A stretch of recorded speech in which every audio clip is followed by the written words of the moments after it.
Marcus Johnson stood at the entrance of First National Bank, clutching an envelope filled with cash so tightly his knuckles had turned a shade lighter. The 17-year-old shifted his weight from one foot to the other, his worn sneakers squeaking against the polished marble floor. This wasn't just any money.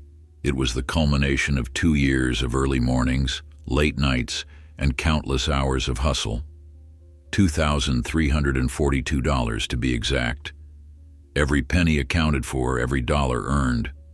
The bank's interior felt intimidating with its soaring ceilings and people in tailored suits walking purposefully across the floor.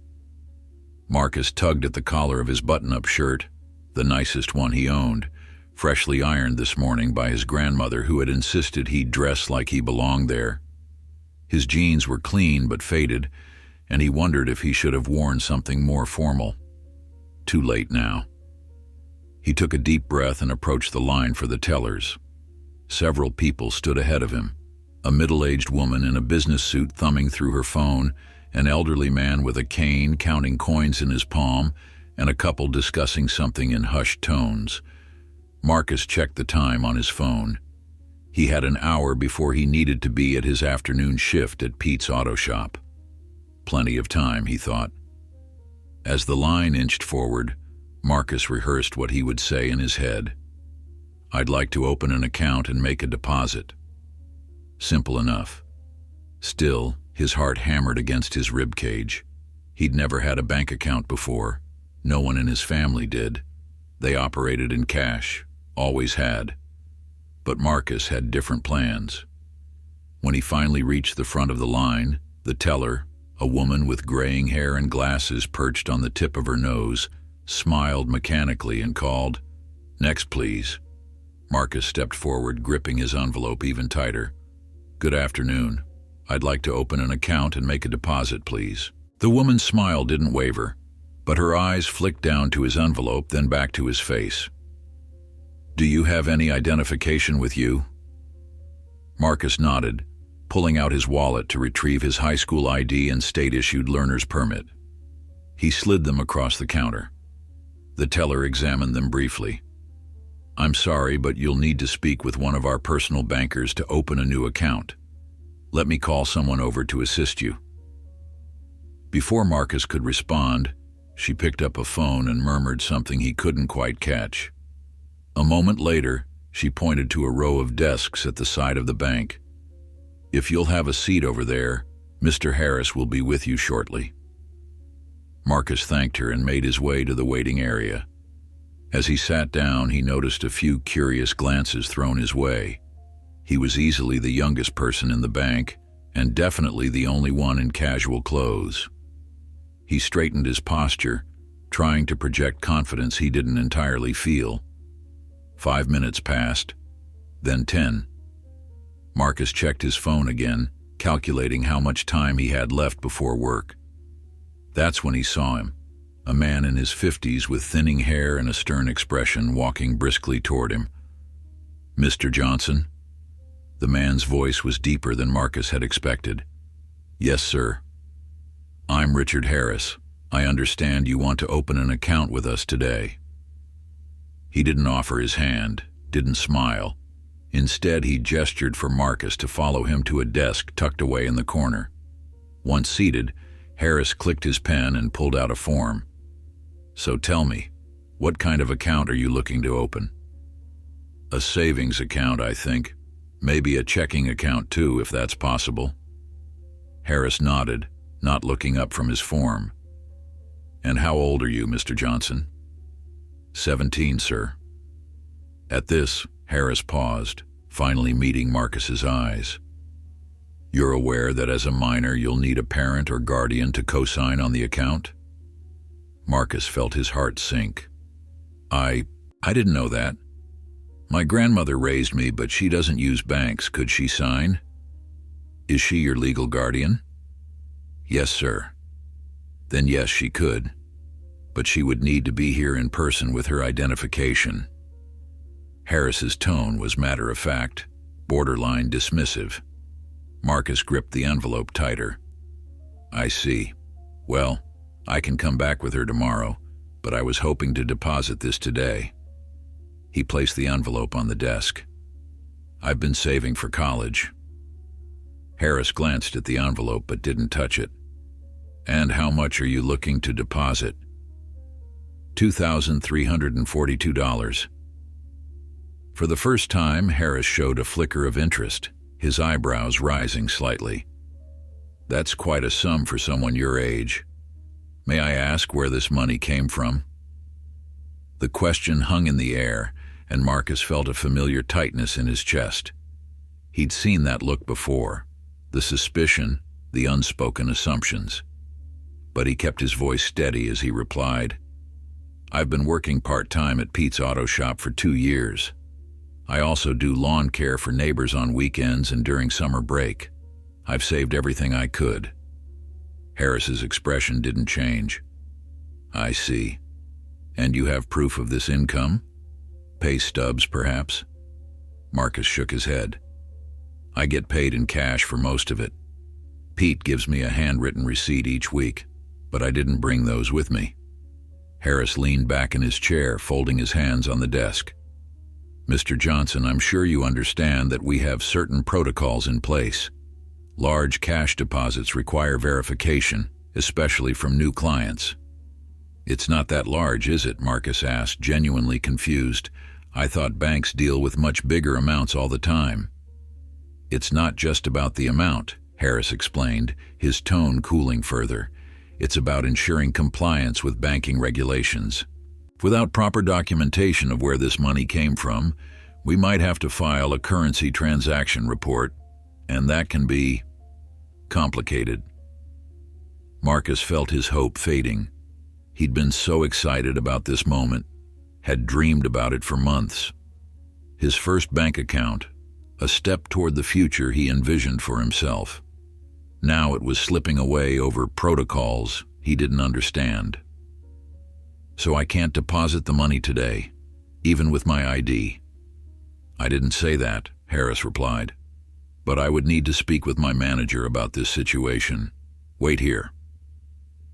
As Harris walked away, Marcus noticed a woman at a nearby desk watching the interaction with interest. She was younger than Harris, maybe in her 30s, with dark hair pulled back in a neat bun. Their eyes met briefly before she looked away, returning to her computer screen. Minutes ticked by, and Marcus checked his phone again. He was cutting it close for his shift at Pete's. He considered leaving, coming back another day with his grandmother, maybe even with Pete to vouch for his employment. But something kept him glued to his seat. Determination, perhaps, or simply stubbornness. Harris returned with another man, older and more distinguished-looking, with silver hair and a tailored suit. His nameplate read, "William Reynolds, branch manager." "Mr. Johnson," Reynolds began, his voice pleasant but professional. "Mr. Harris has explained your situation to me. I understand you're looking to open an account and make a substantial cash deposit." Marcus nodded, straightening in his chair. "Yes, sir."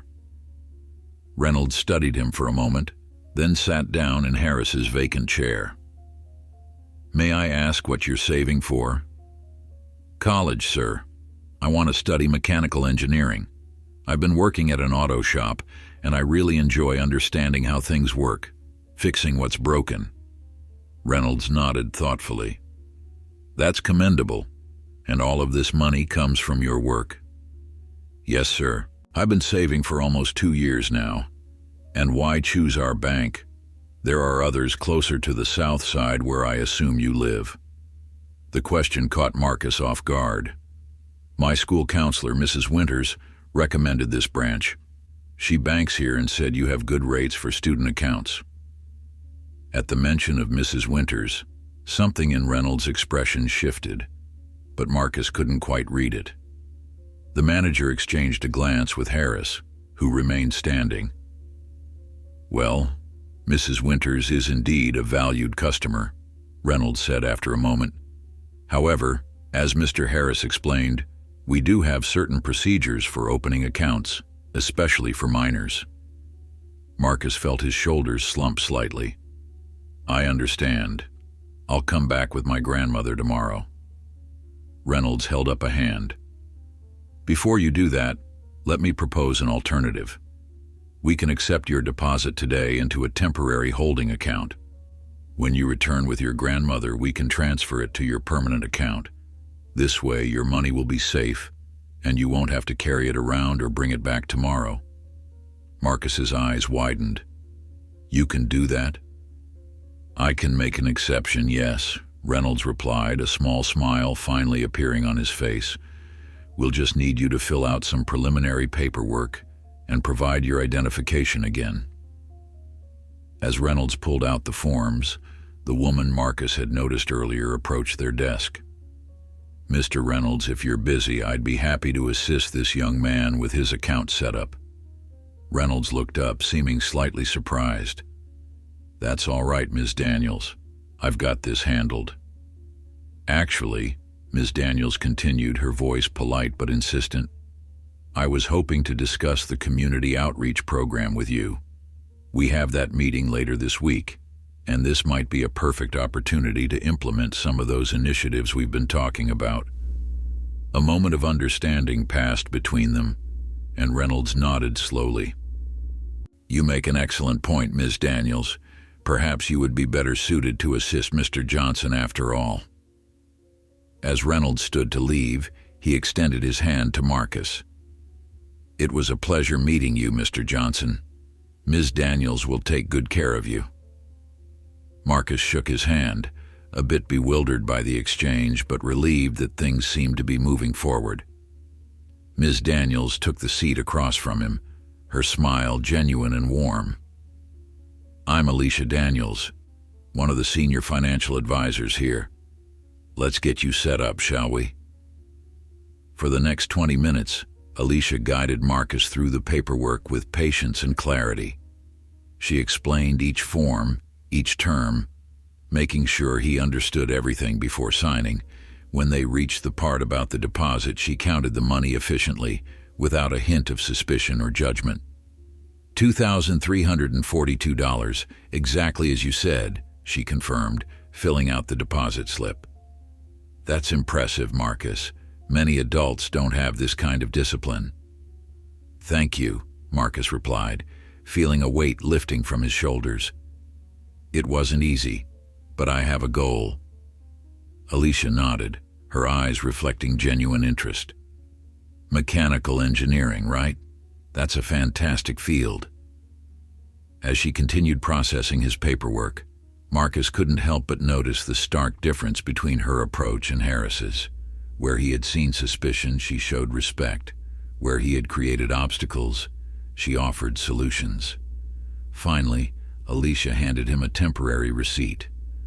All set for now. When you come back with your grandmother, ask for me specifically. I'll make sure the transition to your permanent account goes smoothly. Marcus stood, extending his hand. Thank you, Ms. Daniels. I really appreciate your help. You're welcome, Marcus, she replied, shaking his hand firmly. And for what it's worth, I think you have a bright future ahead of you. Not many 17-year-olds show this level of financial responsibility. As Marcus turned to leave, he noticed Harris watching from across the bank, his expression unreadable. Something told Marcus that this unexpected turn of events wasn't over yet, not by a long shot. Marcus hurried out of the bank, checking his watch as he pushed through the heavy glass doors. He still had 15 minutes to get to Pete's auto shop, and thankfully, it was only a 10-minute walk from here. The tension that had built up in his shoulders during the encounter with Harris began to ease as he replayed his conversation with Alicia Daniels. Someone had actually seen him, really seen him. Not just his age or his skin color, but his hard work, his discipline, his dreams.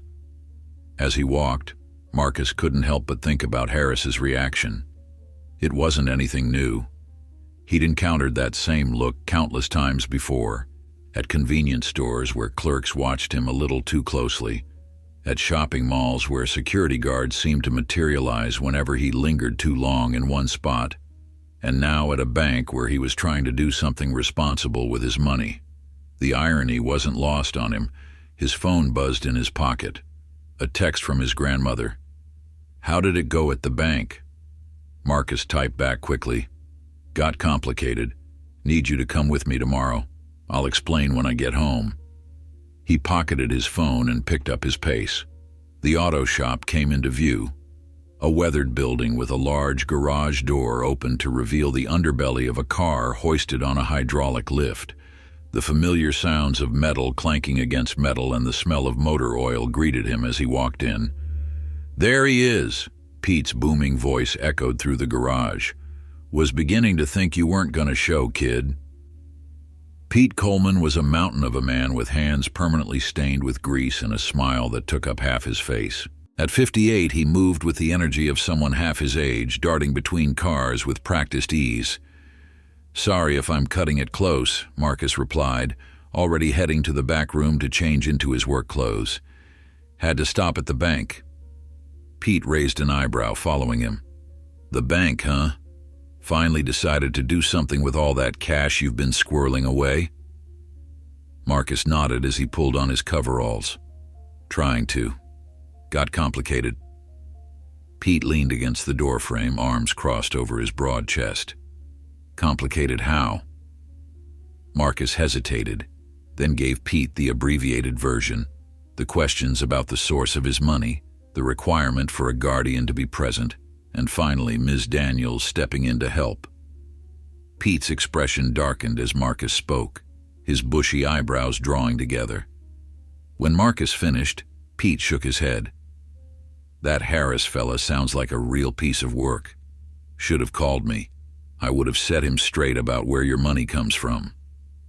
"It's okay," Marcus said, though a part of him wished he had thought to do just that. "Ms. Daniels helped out. I'm going back tomorrow with Grandma." "Want me to write up something official? I've got letterhead and everything." Pete's offer was sincere, his indignation on Marcus's behalf evident. Marcus smiled. "Thanks, Pete. I might take you up on that."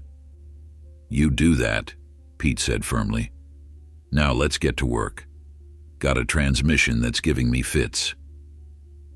For the next 4 hours, Marcus lost himself in the familiar rhythm of the garage. There was something soothing about the logical progression of diagnosing a problem, finding its source, and fixing it. Cars made sense in a way that people sometimes didn't. If something was wrong, there was always a reason, always a solution if you knew where to look. By the time his shift ended, the sun was beginning to set, casting long shadows across the garage floor. Marcus changed back into his street clothes, his muscles pleasantly tired from the day's work. "Here you go, kid." Pete handed him an envelope with his day's wages. "And I wrote up that letter for you just in case." He handed Marcus a second envelope with First National Bank written across the top in Pete's distinctive scrawl. Marcus took both envelopes, touched by the gesture. "Thanks, Pete, really. Don't mention it. You're the best damn worker I've got. They ought to know that." Pete clapped him on the shoulder.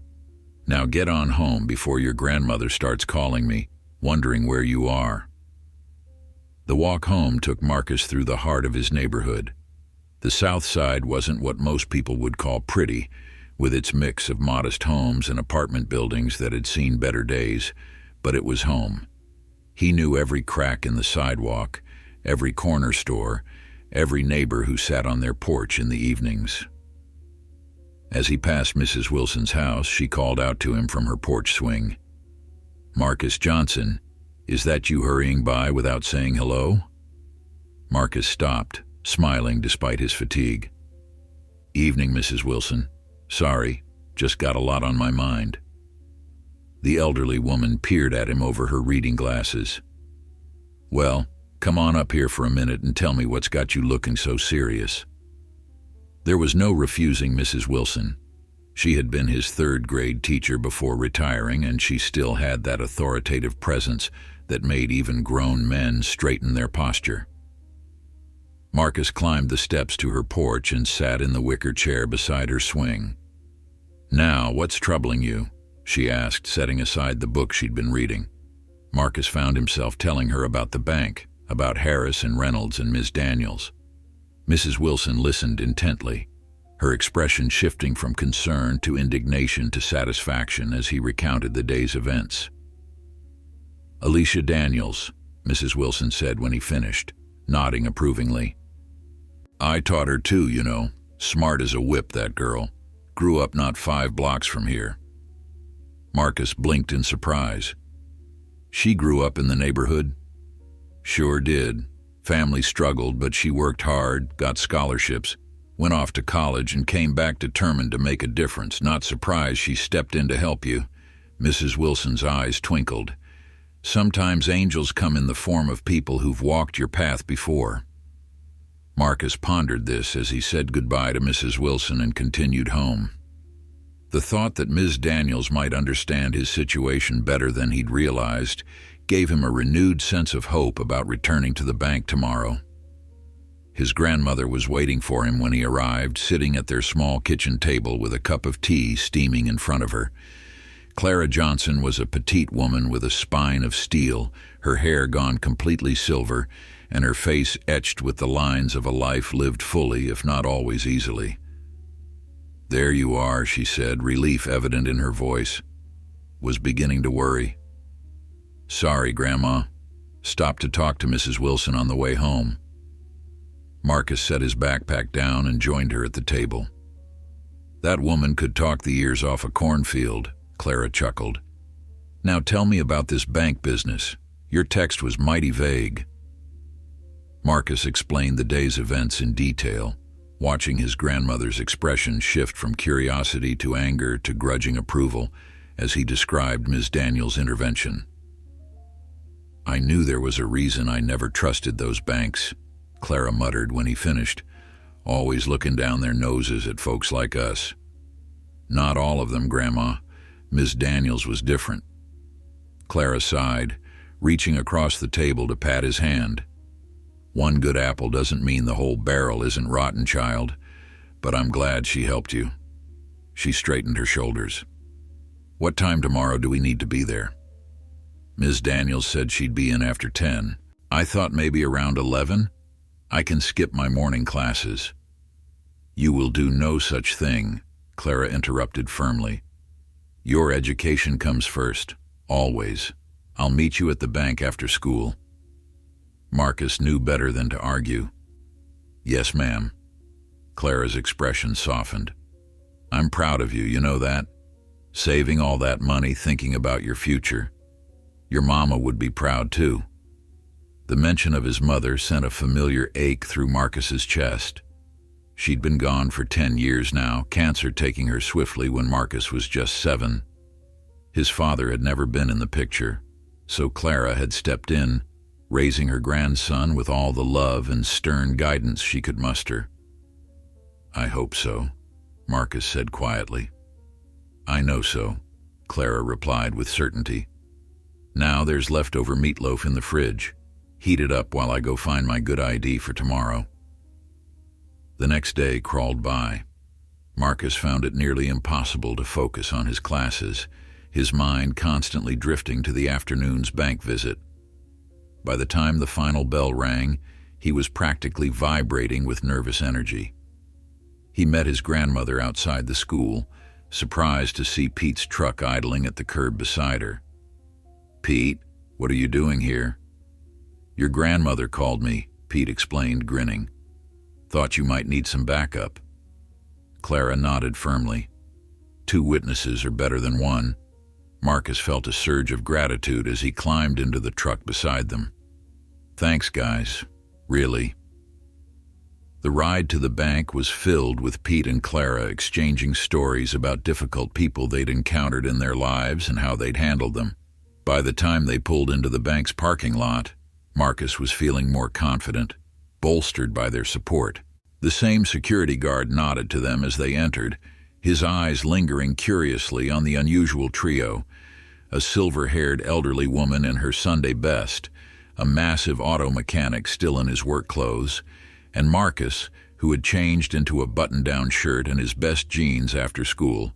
Marcus scanned the bank, his heart sinking when he didn't immediately see Ms. Daniels. Instead, he spotted Harris at his desk, speaking with a well-dressed couple. Harris glanced up, his eyes widening slightly when he recognized Marcus. "Maybe we should wait," Marcus murmured, suddenly unsure. "Nonsense," Clara said, her voice carrying in the quiet bank. "We're here on business, just like everyone else." As if summoned by Clara's declaration, Alicia Daniels emerged from a back office. She spotted Marcus immediately and smiled, making her way over to them. "Marcus, you came back," she said warmly. "And you must be Mrs. Johnson. It's a pleasure to meet you." "Ms. Daniels," Marcus began, "this is my grandmother, Clara Johnson, and my boss, Pete Coleman." Alicia shook hands with both of them. "I'm so glad you could all come. I have everything ready for Marcus's accounts." She gestured toward her desk. "Shall we?" As they followed Alicia, Marcus couldn't help but notice Harris watching them, his expression inscrutable. There was something different about him today, a tension in his shoulders, a tightness around his eyes. Marcus wondered briefly what had happened since yesterday, but his attention was quickly drawn back to Ms. Daniels as she began explaining the account options. "I've prepared 2 accounts for Marcus," she explained to Clara. "A savings account with a higher interest rate for his college fund, and a checking account for day-to-day expenses. Both will be joint accounts with you until he turns 18, at which point they can be transferred solely into his name if you both agree." Clara nodded, impressed despite herself. "And what about fees? Hidden charges?" "I've heard stories." Alicia smiled. "A valid concern, Mrs. Johnson. I've selected our student package, which waives the monthly maintenance fees as long as Marcus maintains a minimum balance of just $50. There's no fee for the savings account at all." She slid a transparent fee schedule across the desk. "Everything is listed here, in plain language. No surprises." Pete, who had been silent until now, leaned forward. "And what about that holding account from yesterday? His money safe?" "Absolutely," Alicia assured him. "In fact, we can transfer it right now once the paperwork is complete." For the next half hour, they went through the process of opening the accounts. Alicia explained each document clearly, answering Clara's increasingly detailed questions with patience and respect. Pete occasionally chimed in with his own questions, which Alicia handled with equal grace. Marcus watched it all unfold, still somewhat amazed at how different this experience was from yesterday's. When they finished the final signature, Alicia presented Marcus with a bank card for his checking account. "It should be activated within 24 hours, she explained. "You can use it to withdraw cash from our ATMs without any fee and make purchases anywhere that accepts debit cards." Clara studied the card skeptically. "And how does he keep track of what he's spending?" "Great question," Alicia replied. "Let me show you both our mobile banking app. It allows Marcus to check his balance anytime, set up alerts for low balances, and even deposit checks by taking photos of them with his phone." As Alicia walked them through the app's features, Marcus noticed Richard Harris approaching their desk, his expression serious. Behind him was William Reynolds, the branch manager from yesterday. Marcus tensed, wondering if something had gone wrong with his accounts. Marcus felt his grandmother stiffen beside him as Harris and Reynolds approached. Pete shifted in his chair, straightening to his full height, his massive frame suddenly more imposing. The easy atmosphere that Alicia had created evaporated in an instant. "Ms. Daniels," Reynolds said, his tone professional but tight. "I see our young client has returned with his family." Alicia nodded, her smile remaining firmly in place, though Marcus noticed it didn't quite reach her eyes anymore. "Yes, we've just finished setting up Mr. Johnson's accounts. His grandmother, Mrs. Johnson, and his employer, Mr. Coleman, have joined us today." Reynolds turned to Clara, extending his hand. "Mrs. Johnson, a pleasure to meet you. I'm William Reynolds, the branch manager." Clara shook his hand, her grip firm despite her small stature. "Mr. Reynolds," she acknowledged, her voice cool but polite. Harris stood slightly behind Reynolds, his eyes flickering between Marcus and the paperwork on Alicia's desk. He didn't offer any greeting. Reynolds cleared his throat. "I wanted to personally ensure that everything was in order with your grandson's accounts. We take our customer relationships very seriously here at First National." "Is that so?" Clara's voice carried a hint of skepticism. "Funny, that's not the impression my grandson got yesterday." The directness of her statement seemed to catch Reynolds off guard. He recovered quickly, his smile never faltering. "I understand there may have been some misunderstandings yesterday, which is precisely why I wanted to come over and make sure everything is satisfactory today." Pete, who had been silently observing the exchange, finally spoke up. "Got a question for you, Mr. Reynolds." His deep voice commanded attention. "Is it standard practice at your bank to treat all young customers like they're up to no good, or was Marcus here a special case?" Harris's face flushed red, but Reynolds maintained his composure. "Mr. Coleman, is it? I assure you we have protocols in place for all new accounts, particularly those involving large cash deposits. These protocols are designed to protect both our clients and the bank." "Protocols," Pete repeated, the word sounding like a curse coming from his mouth. "That what you call it when you question the character of a hard-working kid?" The tension in the air was thick enough to cut with a knife. Marcus glanced at Ms. Daniels, who was watching the exchange with a carefully neutral expression, though he caught a flicker of something, approval perhaps, in her eyes as Pete spoke. "Perhaps we could step into my office to discuss any concerns," Reynolds suggested, his voice lowering as he became aware of other customers glancing in their direction. "There's nothing to discuss in private," Clara said firmly. "My grandson came here yesterday to open an account, just like anyone else. He was treated with suspicion instead of respect.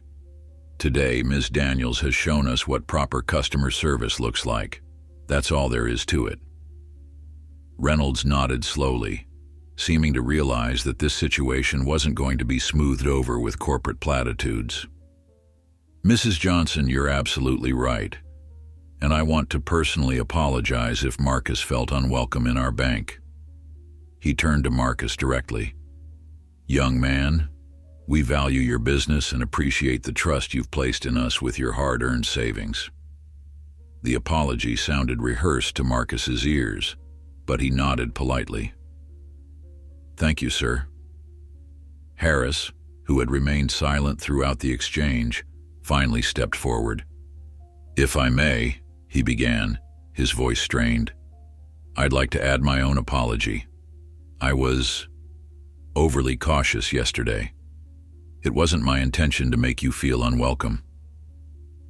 The words seemed to cost Harris something to say, and Marcus had the distinct impression they weren't entirely voluntary. He noticed Reynolds giving Harris a pointed look. "I appreciate that, Mr. Harris," Marcus replied, deciding to take the high road.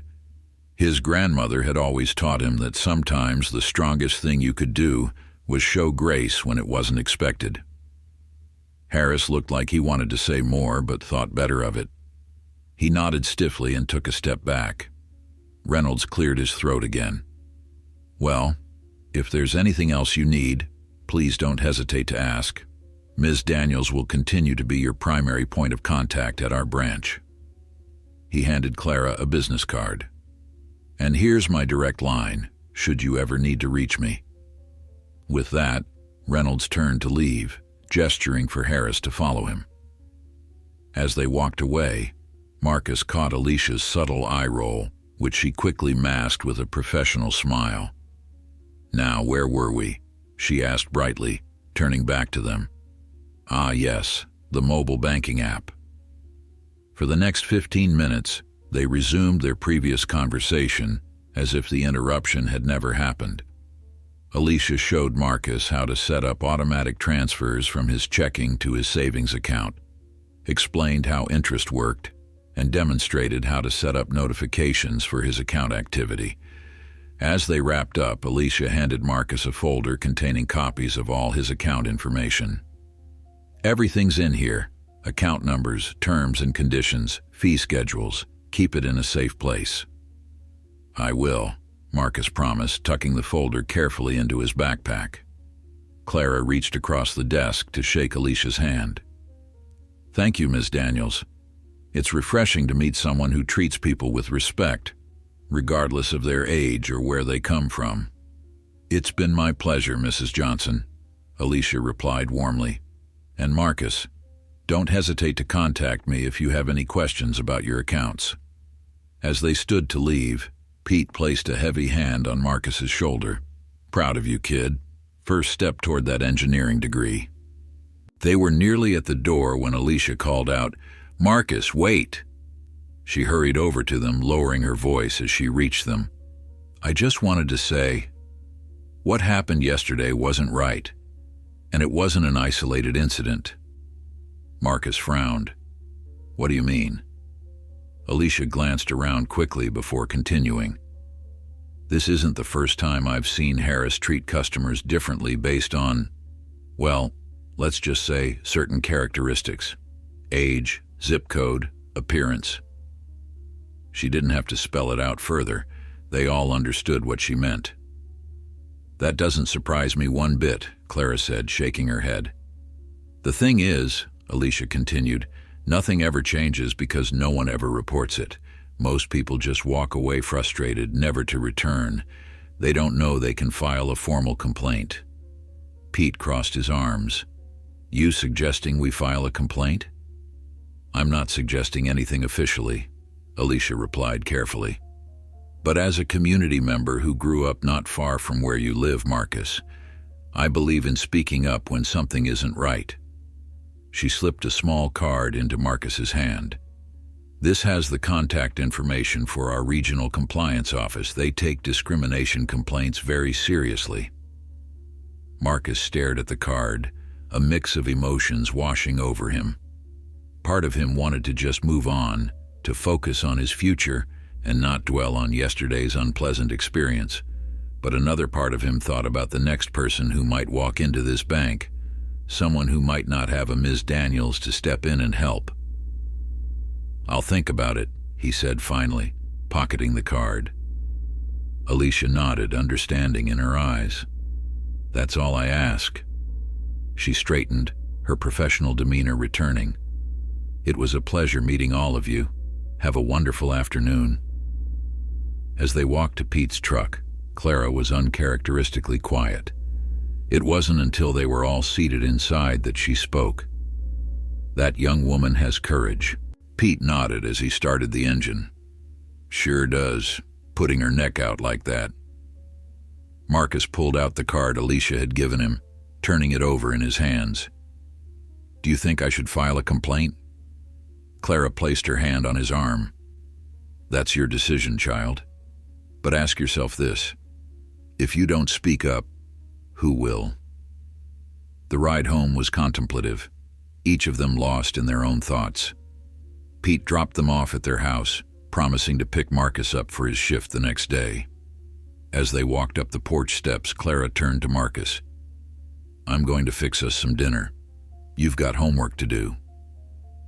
Marcus nodded, but instead of heading to his room, he sat at the kitchen table, pulling out the card Alicia had given him along with a notebook. Clara watched him for a moment but didn't say anything as she began preparing their meal. For the next hour, Marcus wrote down everything he could remember about his interaction with Harris the day before, the exact questions he'd been asked, the tone used, the body language, the assumptions made. He compared it to how other customers were being treated, what he had observed while waiting. He wrote about how Ms. Daniels had stepped in, the difference in her approach, and the reluctant apology Harris had offered today. When he finished, he read over what he'd written. It wasn't emotional or accusatory. It was simply a factual account of what had happened and how it had made him feel. He thought about what his goals were, not to get Harris fired, but to ensure that the next person who walked into that bank would be treated with respect, regardless of their age or appearance. Clara set a plate of food in front of him, glancing at his notes. "You've made up your mind, then?" Marcus looked up at his grandmother, the woman who had taught him to stand tall no matter what, to work hard, to be honest, and to speak truth to power when necessary. "Yes, ma'am. I think I have." The next morning, instead of heading straight to school, Marcus made a detour to the post office. He'd stayed up late typing his account on the old desktop computer they kept in the living room, editing and revising until it said exactly what he wanted to convey. Now he slipped the envelope containing his formal complaint into the mailbox, addressed to the Regional Compliance Office of First National Bank. As he turned to leave, a strange sense of peace settled over him. He had no idea what would come of his complaint, if anything, but he knew he had done what felt right. Whatever happened next was out of his hands. The next few weeks passed in a blur of school, work, and the usual routines. Marcus checked his new bank account daily, still feeling a thrill at seeing his savings in official digital form, growing slowly but steadily with each deposit. He hadn't returned to the bank, using the ATM when he needed to make deposits from his weekly pay at Pete's. He'd almost forgotten about his complaint when the letter arrived. It was a Friday afternoon, and Marcus was just getting home from school when he spotted the official-looking envelope addressed to him. The return address bore the logo of First National Bank's regional headquarters. With slightly trembling hands, he opened it, scanning the contents quickly. The letter was formal, thanking him for bringing his concerns to their attention and informing him that they took such matters very seriously. They assured him that a thorough investigation had been conducted and appropriate action taken, though specifics were not provided due to confidentiality policies. At the bottom was a handwritten note: "Your courage makes a difference. Thank you, Regional Director James Williams." Marcus read the letter twice more before showing it to his grandmother when she got home from her shift at the nursing home where she worked. Clara adjusted her reading glasses, studying the letter carefully before handing it back to him. "Well, would you look at that? They actually listened." "Doesn't say what they did, though," Marcus pointed out. "No, it doesn't," Clara agreed. "But that's not why you filed the complaint, is it? You did it because it was the right thing to do, not to see someone punished." Marcus nodded slowly. "Yeah, I guess you're right." The following Tuesday, Marcus needed to withdraw some cash for a school field trip. Deciding to face whatever awkwardness might await him, he chose to go into the bank rather than using the ATM. As he pushed through the doors, the first thing he noticed was that Harris wasn't at his usual desk. Instead, a young woman he didn't recognize sat there helping an elderly couple. Marcus scanned the bank, but there was no sign of the banker who had given him such a hard time. He approached the teller counter, where a friendly middle-aged man helped him with his withdrawal. As he was turning to leave, he spotted Alicia emerging from one of the offices. She saw him and smiled, walking over to greet him. "Marcus, how are you? How are the accounts working out for you?" "Great, thanks," he replied. "Just needed some cash for a school trip." Alicia nodded, her eyes twinkling. "I see you've noticed some changes around here." She lowered her voice slightly. "Mr. Harris has been transferred to our operations center. No customer contact." Marcus's eyes widened. "Because of my complaint?" "Yours and others that came forward after yours," Alicia replied. "Once one person spoke up, it gave others the courage to do the same, and—" She hesitated, then continued with pride evident in her voice. "I've been promoted to assistant branch manager." "Congratulations," Marcus said, genuinely happy for her. "Thank you. It means I can implement some of the community outreach programs I've been pushing for, including a financial literacy workshop at Southside High. Would you be interested in helping me organize it?" Marcus blinked in surprise. "Me? Why me?" Alicia smiled. Because you're exactly the kind of role model your peers need. Someone who understands the value of saving, planning for the future, and standing up for what's right.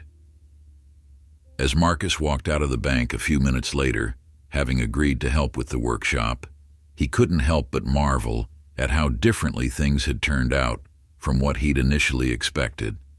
What had started as a simple attempt to open a bank account had turned into something much more significant, not just for him, but potentially for his entire community. His phone buzzed with a text from Pete. "Need you to come in early today. Got something to show you." Marcus texted back a quick confirmation and changed direction, heading toward the auto shop instead of home. When he arrived, Pete was standing outside, a wide grin splitting his face.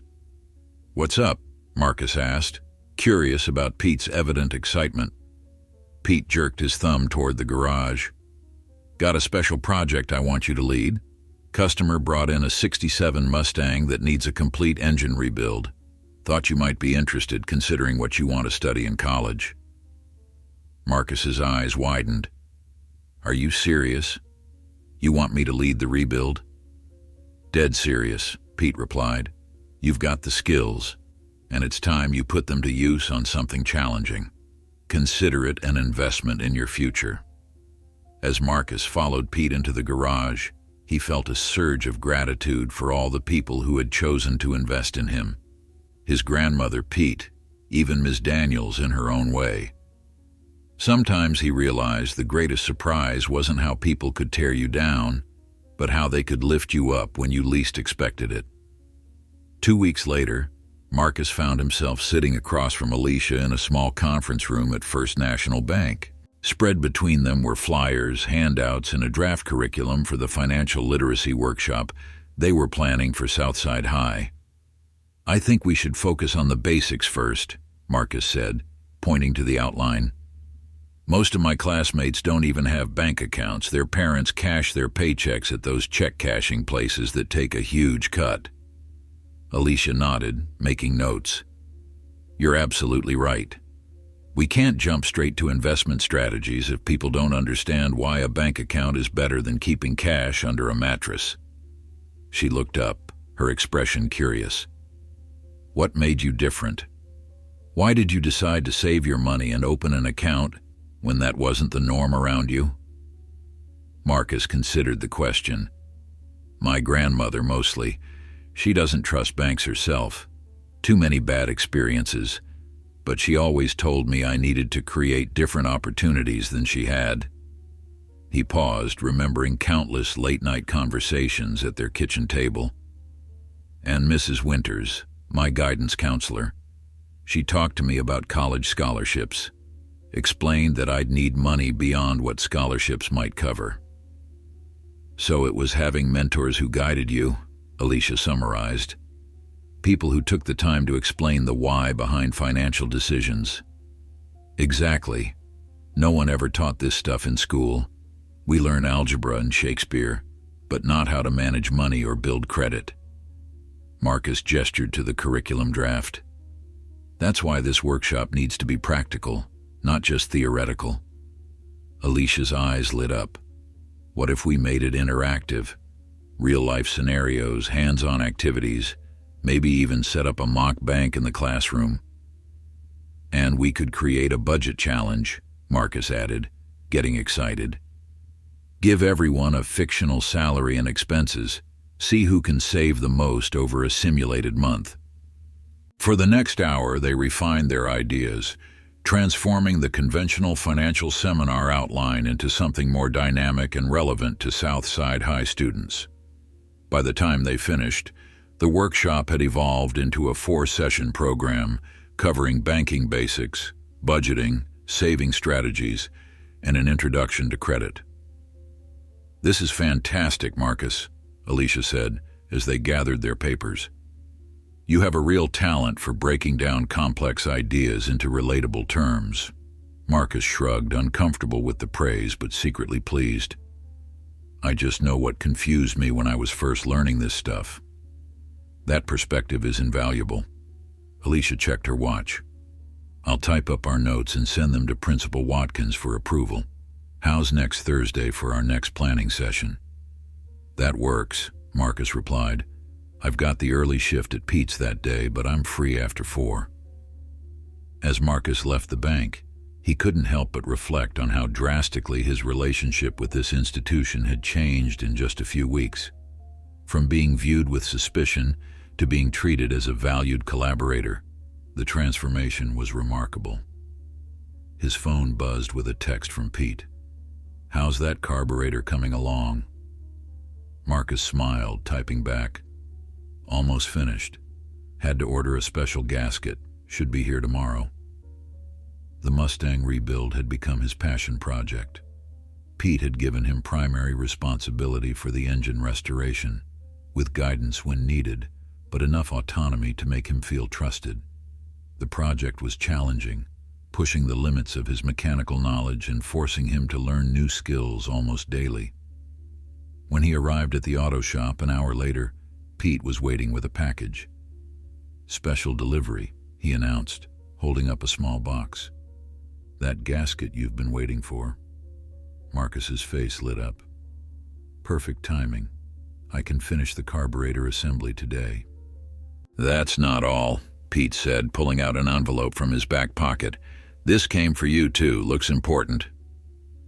Marcus took the envelope, raising an eyebrow at the official-looking letterhead from Southside Community College.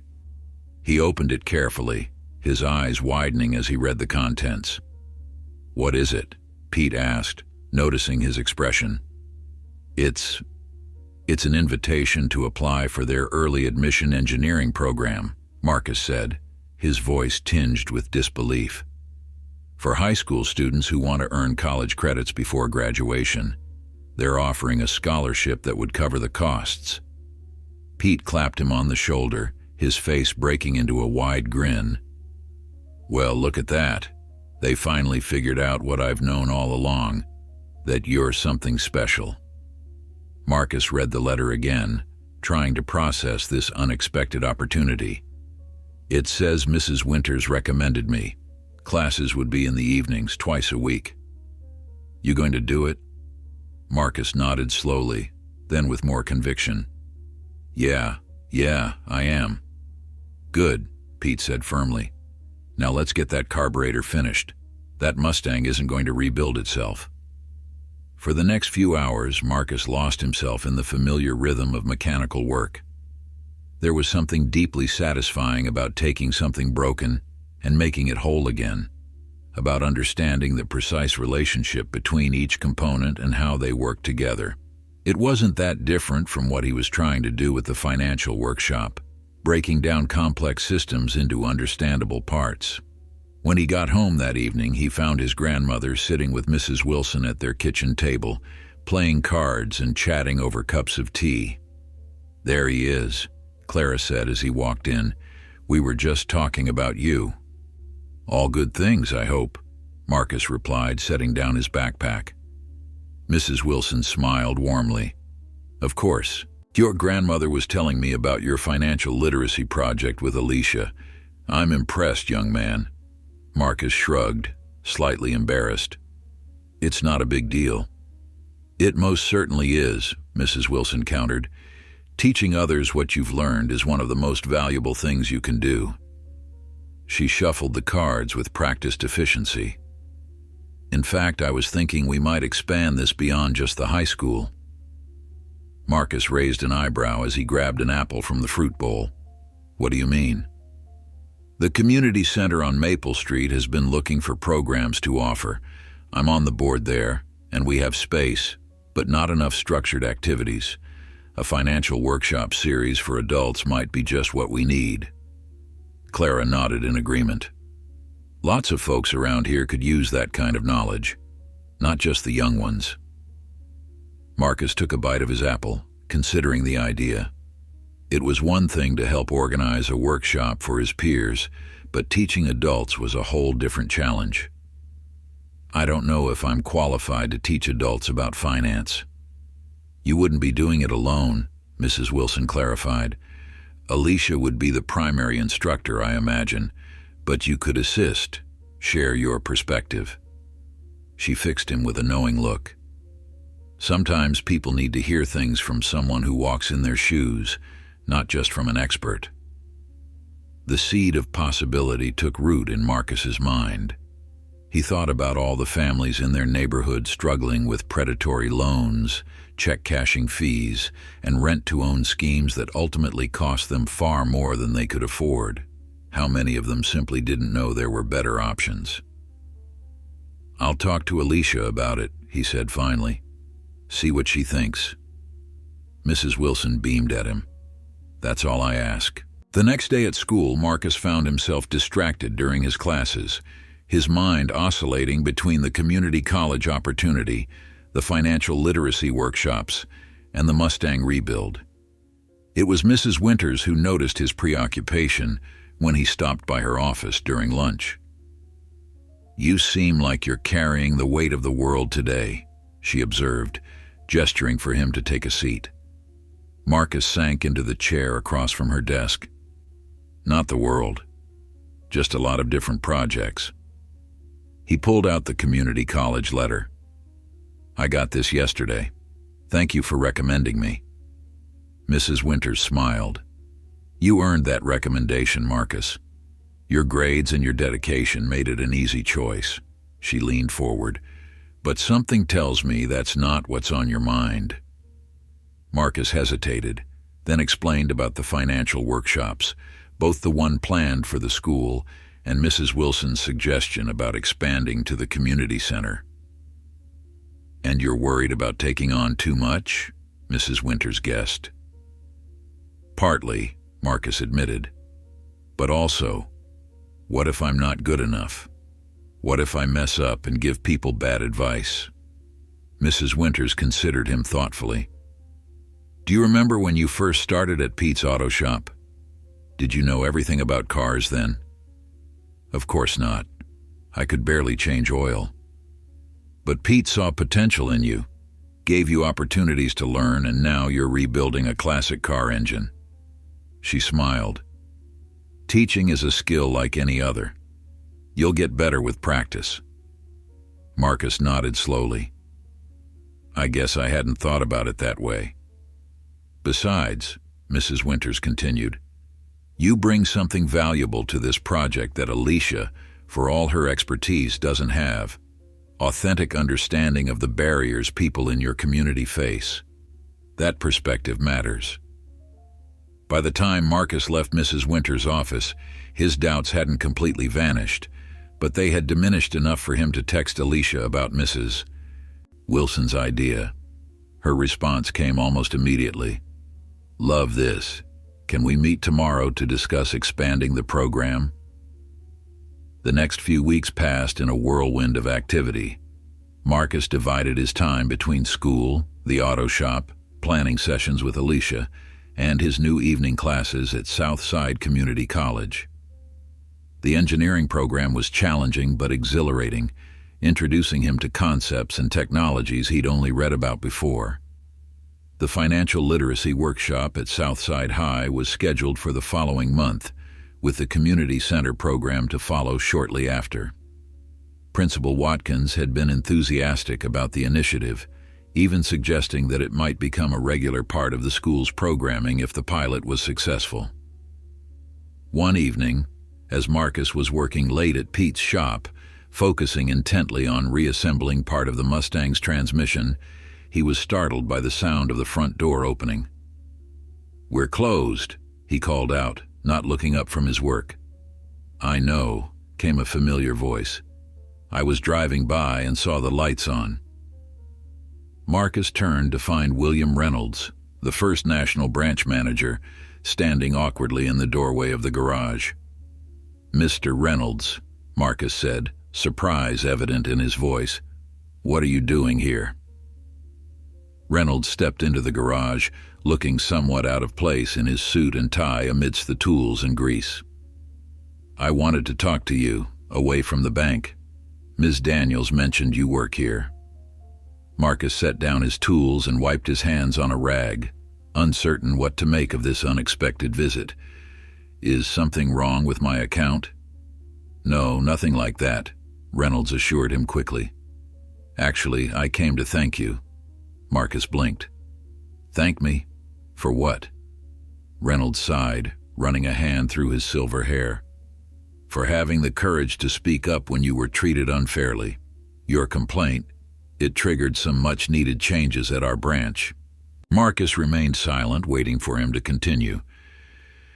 The truth is, Reynolds said, his voice quieter now, I've known for some time that we had issues with how certain customers were being treated.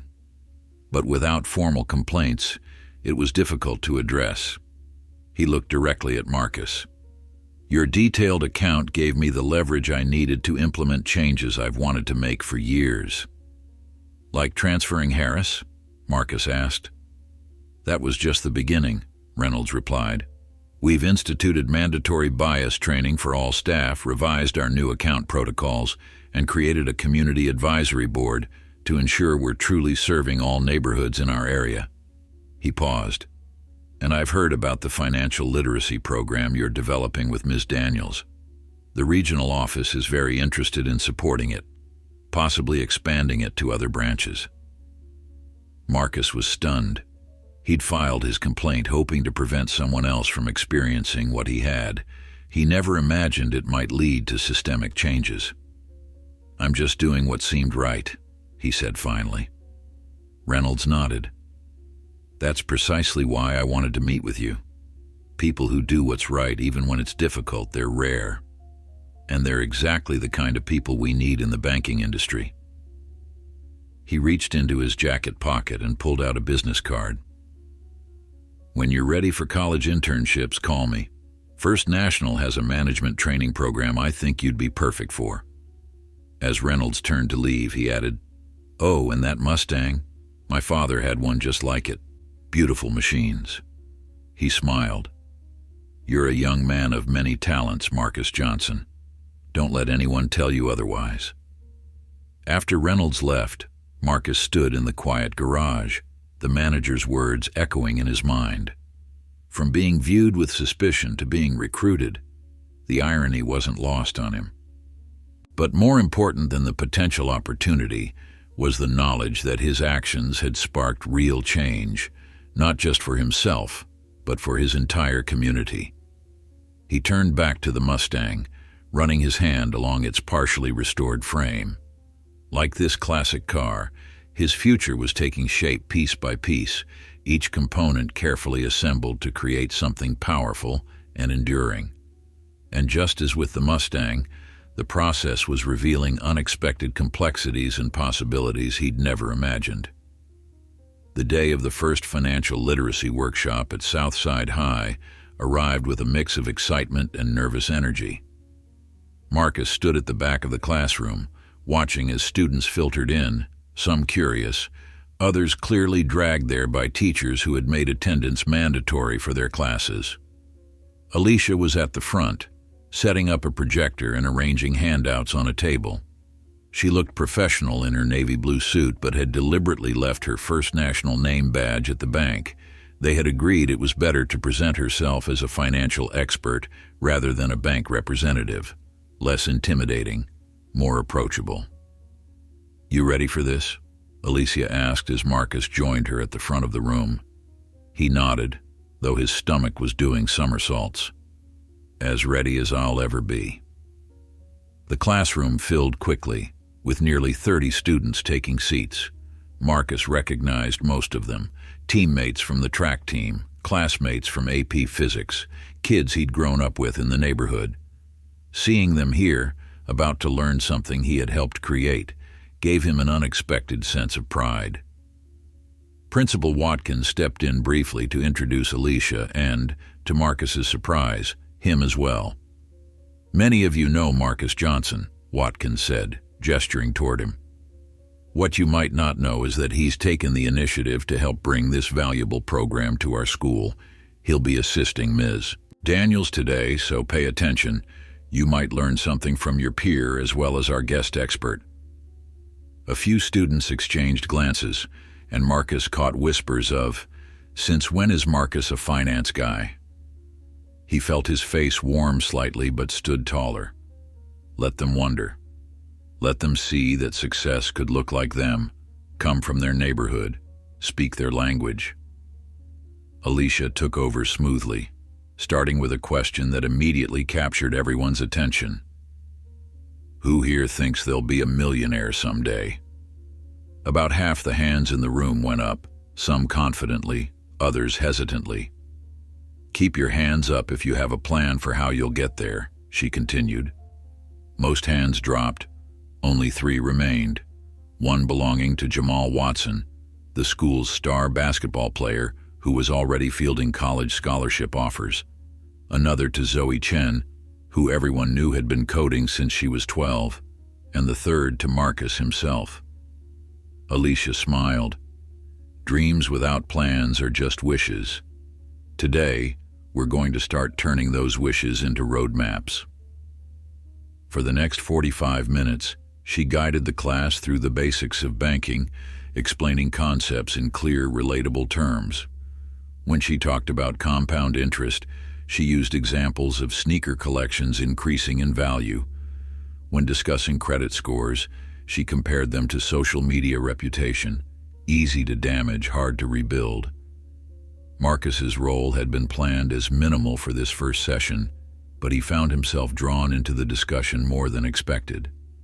When a student asked about check cashing services versus bank accounts, Alicia deferred to him. My mom uses the check cashing place on Martin Luther King Boulevard, the student said. Says banks are just trying to trick you with hidden fees. Marcus nodded, recognizing the sentiment. My grandmother felt the same way for years. But here's the math. If you cash a $500 paycheck at one of those places, you're paying maybe $15 each time. Do that twice a month for a year and you've given away $360 of your own money. He pulled up a calculator on his phone. That's almost a month's rent for some people. The student frowned, considering this. But banks charge fees too, right? Some do, Marcus acknowledged. But there are accounts specifically designed for students and people just starting out that have minimal or no fees. The key is asking the right questions and knowing what to look for. He glanced at Alicia. That's actually what we're covering in our next session. By the time the workshop ended, the initial skepticism had largely dissolved. Students clustered around the handouts, asking follow-up questions and signing up for the next session. Several approached Marcus directly, curious about his own financial journey. For real, though, his friend Devin asked as they walked out together, how'd you get into all this bank stuff? Marcus hesitated, then decided on honesty. It started with a bad experience, actually. Got treated like I didn't belong when I tried to open an account. He shrugged. But instead of just getting mad, I did something about it. Filed a complaint. Spoke up. Devin looked impressed. And now you're running workshops with the bank lady. That's some turnaround. It's not about getting even, Marcus explained. It's about making sure the next person has a better experience than I did. About changing things for all of us. The success of the first workshop energized Marcus. Over the next few weeks, the remaining sessions drew increasing numbers of students, with some even bringing parents or older siblings. Word was spreading beyond the school walls. Meanwhile, his evening classes at the community college were challenging him in new ways. The Introduction to Engineering course included students from various high schools across the city, most of them from more affluent neighborhoods with better-funded science programs. At first, Marcus felt out of his depth, struggling to keep up with classmates who seemed to have a stronger foundation in advanced mathematics. After a particularly difficult session on differential equations, Marcus stayed behind, approaching the professor with a question about the homework. Professor Chen, a compact woman with streaks of gray in her black hair, listened patiently as Marcus explained where he was getting stuck. Instead of simply giving him the answer, she asked, "How do you approach a complicated repair at the auto shop?" Surprised by the question, Marcus answered, "I break it down into parts, figure out what's working and what isn't. Isolate the problem.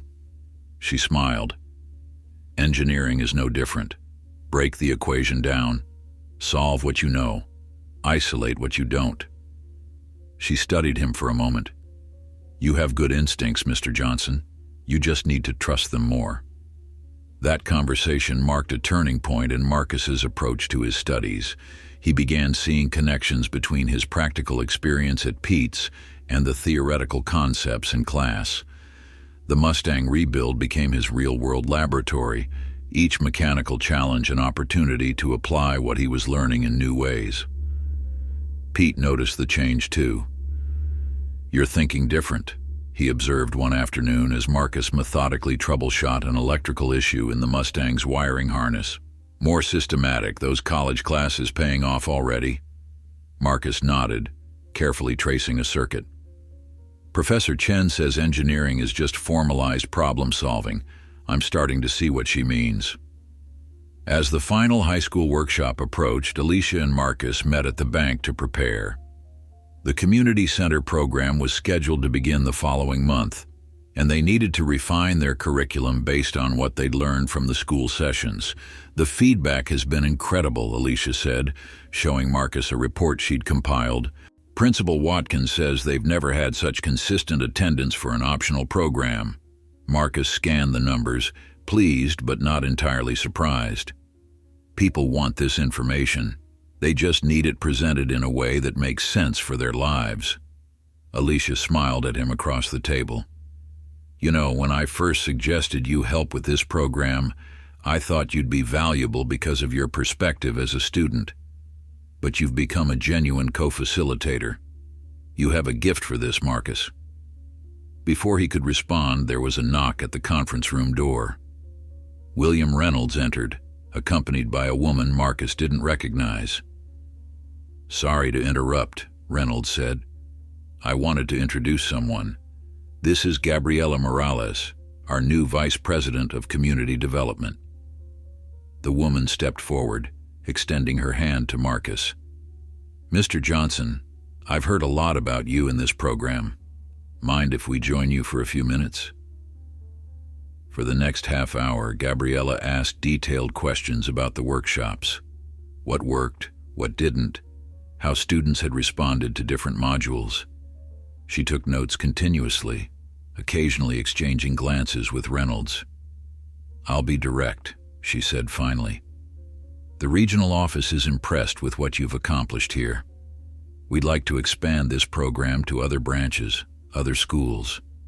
Make it a formal part of our community outreach initiative. Marcus and Alicia exchanged surprised looks. That would be amazing, Alicia said cautiously. But it's important that the program maintain its authenticity. It works because it's not a marketing tool for the bank. Gabriela nodded. Absolutely. We're not looking to slap our logo on your work and call it a day. We want to provide resources, support, and reach, while keeping the integrity of what you've built. She turned to Marcus. And we'd like you to stay involved if you're willing. As a paid consultant during program development, with flexible hours that work around your school and other commitments.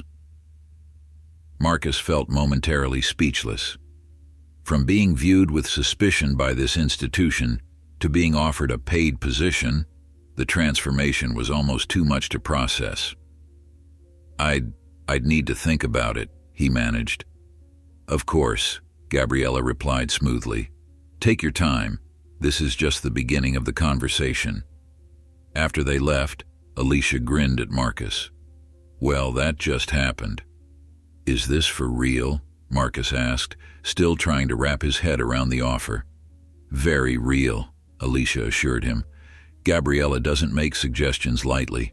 If she's talking about a paid consultant position, she means it. She studied him curiously. You don't seem as excited as I expected. Marcus shook his head. It's not that I'm not interested, it's just a lot, you know? A few months ago, I was just trying to open a bank account. Now I'm taking college classes, rebuilding a classic car, running workshops, and being offered jobs. Sometimes it feels like everything's moving too fast. Alicia's expression softened with understanding. That's fair. Change, even positive change, can be overwhelming when it comes all at once. And there's something else, Marcus admitted. Part of me wonders if this is just, I don't know, the bank trying to make themselves look good after what happened, using me as their token success story. Alicia considered this seriously. It's a valid concern. Corporate outreach programs can sometimes be more about optics than impact. She leaned forward. But I know Gabriella. She's the real deal. Fought her way up from a teller position, spent years pushing for more equitable banking practices. If she's backing this, it's because she believes in what we're doing, not just how it makes the bank look. Marcus nodded slowly. I'll think about it. Talk to my grandmother, maybe Mrs. Winters too. Good idea, Alicia agreed. And Marcus, whatever you decide, be proud of what you've accomplished. You turned an obstacle into an opportunity, not just for yourself, but for others. That's rare. As Marcus walked home that evening, his mind was a whirlwind of thoughts. The consultant offer was tempting, not just for the money, though that would certainly help with college expenses, but for the chance to expand the program's reach. If other banks adopted similar initiatives, how many families might benefit? How many communities might gain access to financial knowledge that had been gate-kept for generations? But there were other considerations too. His course load at the community college would increase next semester. The Mustang rebuild was entering its final, most complex phase, and he'd promised his grandmother he'd help her with some long-overdue repairs around their house this summer. As he approached his street, Marcus spotted a familiar figure sitting on his front porch. Pete, deep in conversation with his grandmother. They both looked up as he approached, their expressions suggesting they'd been discussing something important. There he is, Pete called out. The man of the hour. Marcus climbed the steps, looking between them curiously. What's going on? Clara patted the space beside her on the porch swing. Sit down, child. Pete's got something to tell you. Pete leaned forward, his massive hands clasped between his knees. So you know that Mustang you've been rebuilding? Marcus nodded, suddenly worried. Did something happen to it? You could say that, Pete replied, a slow smile spreading across his face. The owner came by today to check on the progress. Man was so impressed with your work that he asked who was responsible. When I told him it was my young apprentice, he had a proposition. Marcus raised an eyebrow, waiting. The Mustang is for his son's 18th birthday, Pete continued. But he's got 2 more classic cars in his collection that need restoration work, a 65 Corvette and a 70 Chevelle. He wants to know if you'd be interested in heading up those projects. Paid, of course. Good money, too. Clara watched Marcus's face carefully. I told Pete you've got a lot on your plate already. But this would be different, Pete interjected.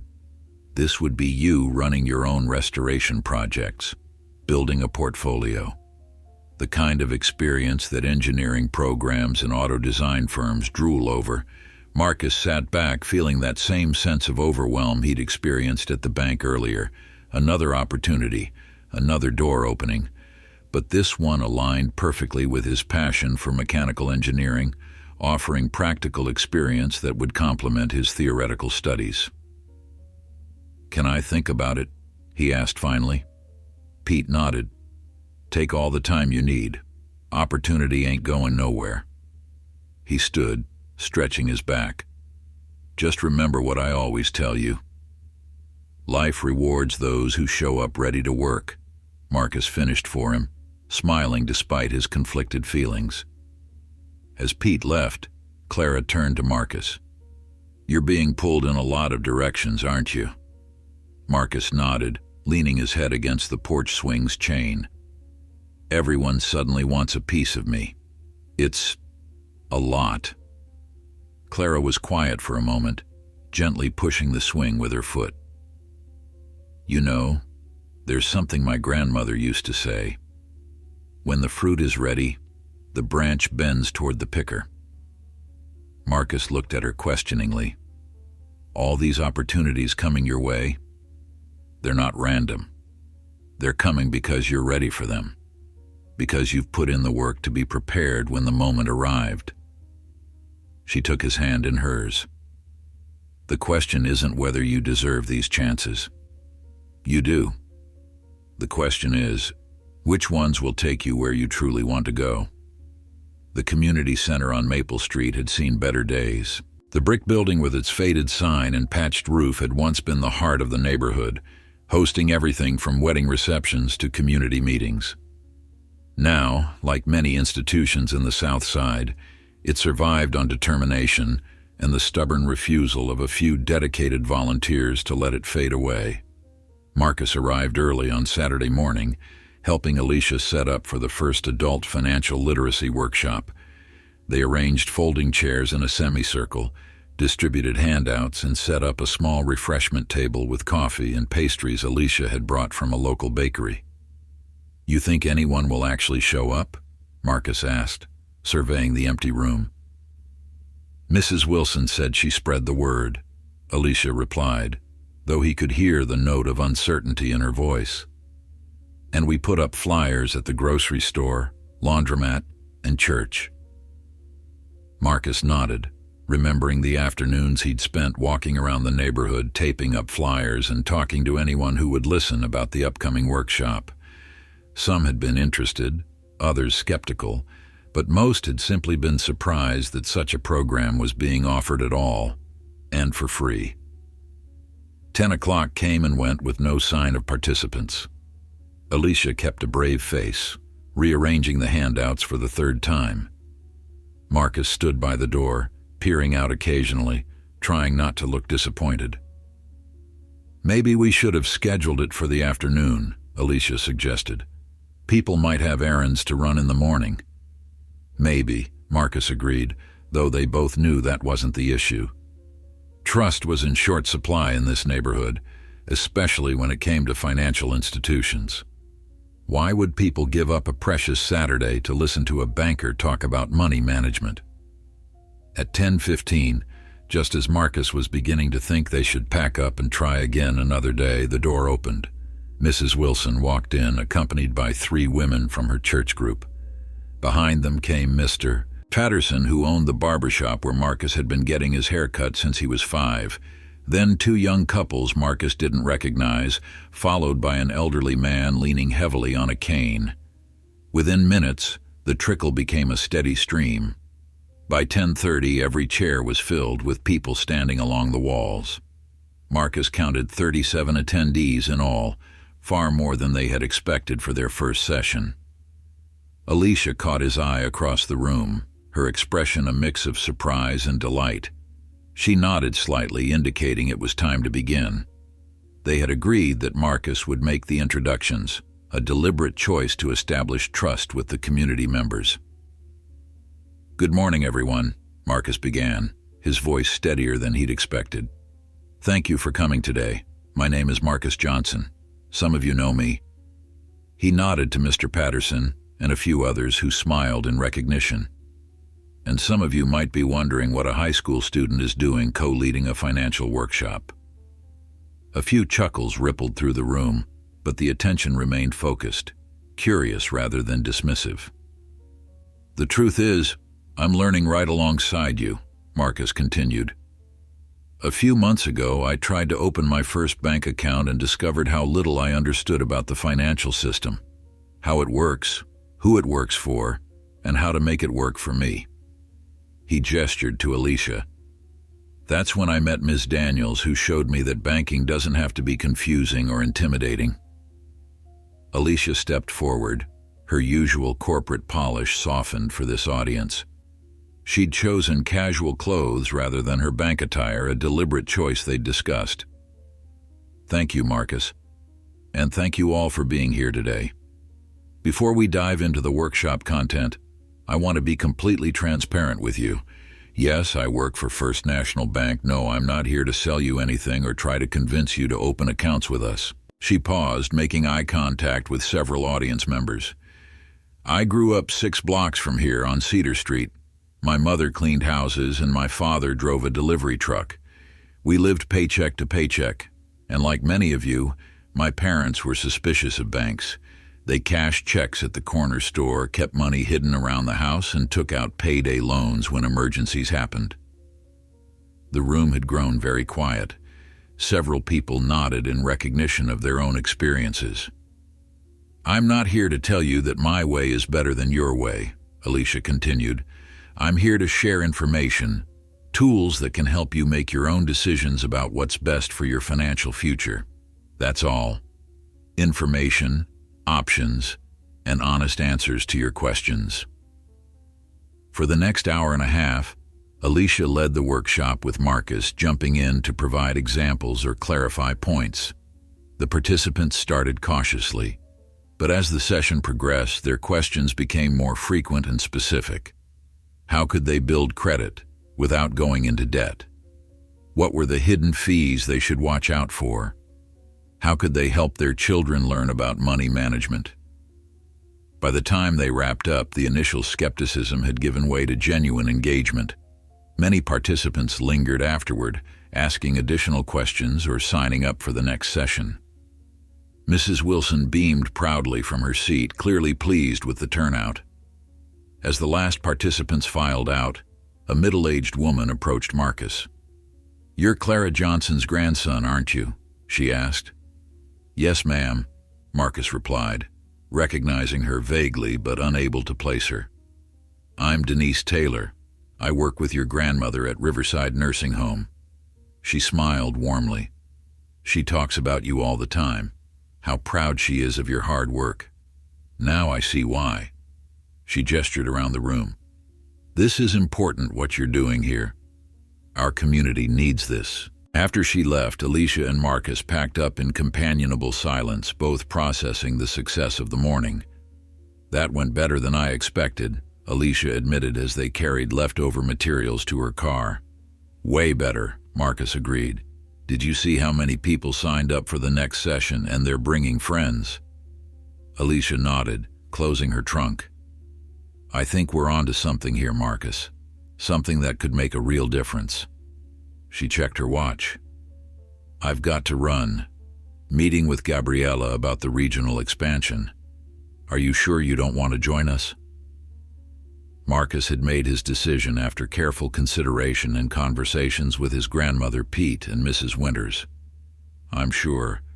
I think the consultant role is perfect for now. I can help develop the program while still focusing on school and the car restorations. Maybe next year, when I've got more time, I can take on a bigger role." Alicia smiled, understanding in her eyes. "Wise choice. Gabriella will be disappointed, but she'll respect your prioritization. That's actually a lesson we should add to the workshops. The importance of saying no sometimes, even to good opportunities." After Alicia left, Marcus walked slowly through the neighborhood, his mind replaying moments from the workshop. The expression on Mr. Patterson's face when he realized he'd been paying unnecessary fees for years, the young couple frantically taking notes about first-time homebuyer programs, the elderly man asking if it was too late for him to start saving for retirement. These weren't just abstract concepts or theoretical exercises anymore. These were his neighbors, his community, people whose lives might change direction because of information they now had access to. The realization was both humbling and energizing. When he reached Pete's auto shop, he found the owner hunched over the Mustang's engine compartment, muttering to himself. "Problem?" Marcus asked, setting down his backpack. Pete straightened, rubbing his lower back. "Nothing you can't fix. Carburetor's acting up again." Marcus slipped off his jacket and rolled up his sleeves. "Let me take a look." For the next hour, he lost himself in the familiar rhythm of mechanical troubleshooting. Pete watched approvingly as Marcus methodically checked each component, finally identifying a clogged fuel jet. "You've got the touch, kid," Pete said as Marcus carefully cleaned the part. "How'd the workshop go?" Marcus shared the morning's success as he worked, describing the unexpected turnout and the community's engagement. Pete nodded thoughtfully. Not surprised. People around here are smart. They just haven't had access to the information they need.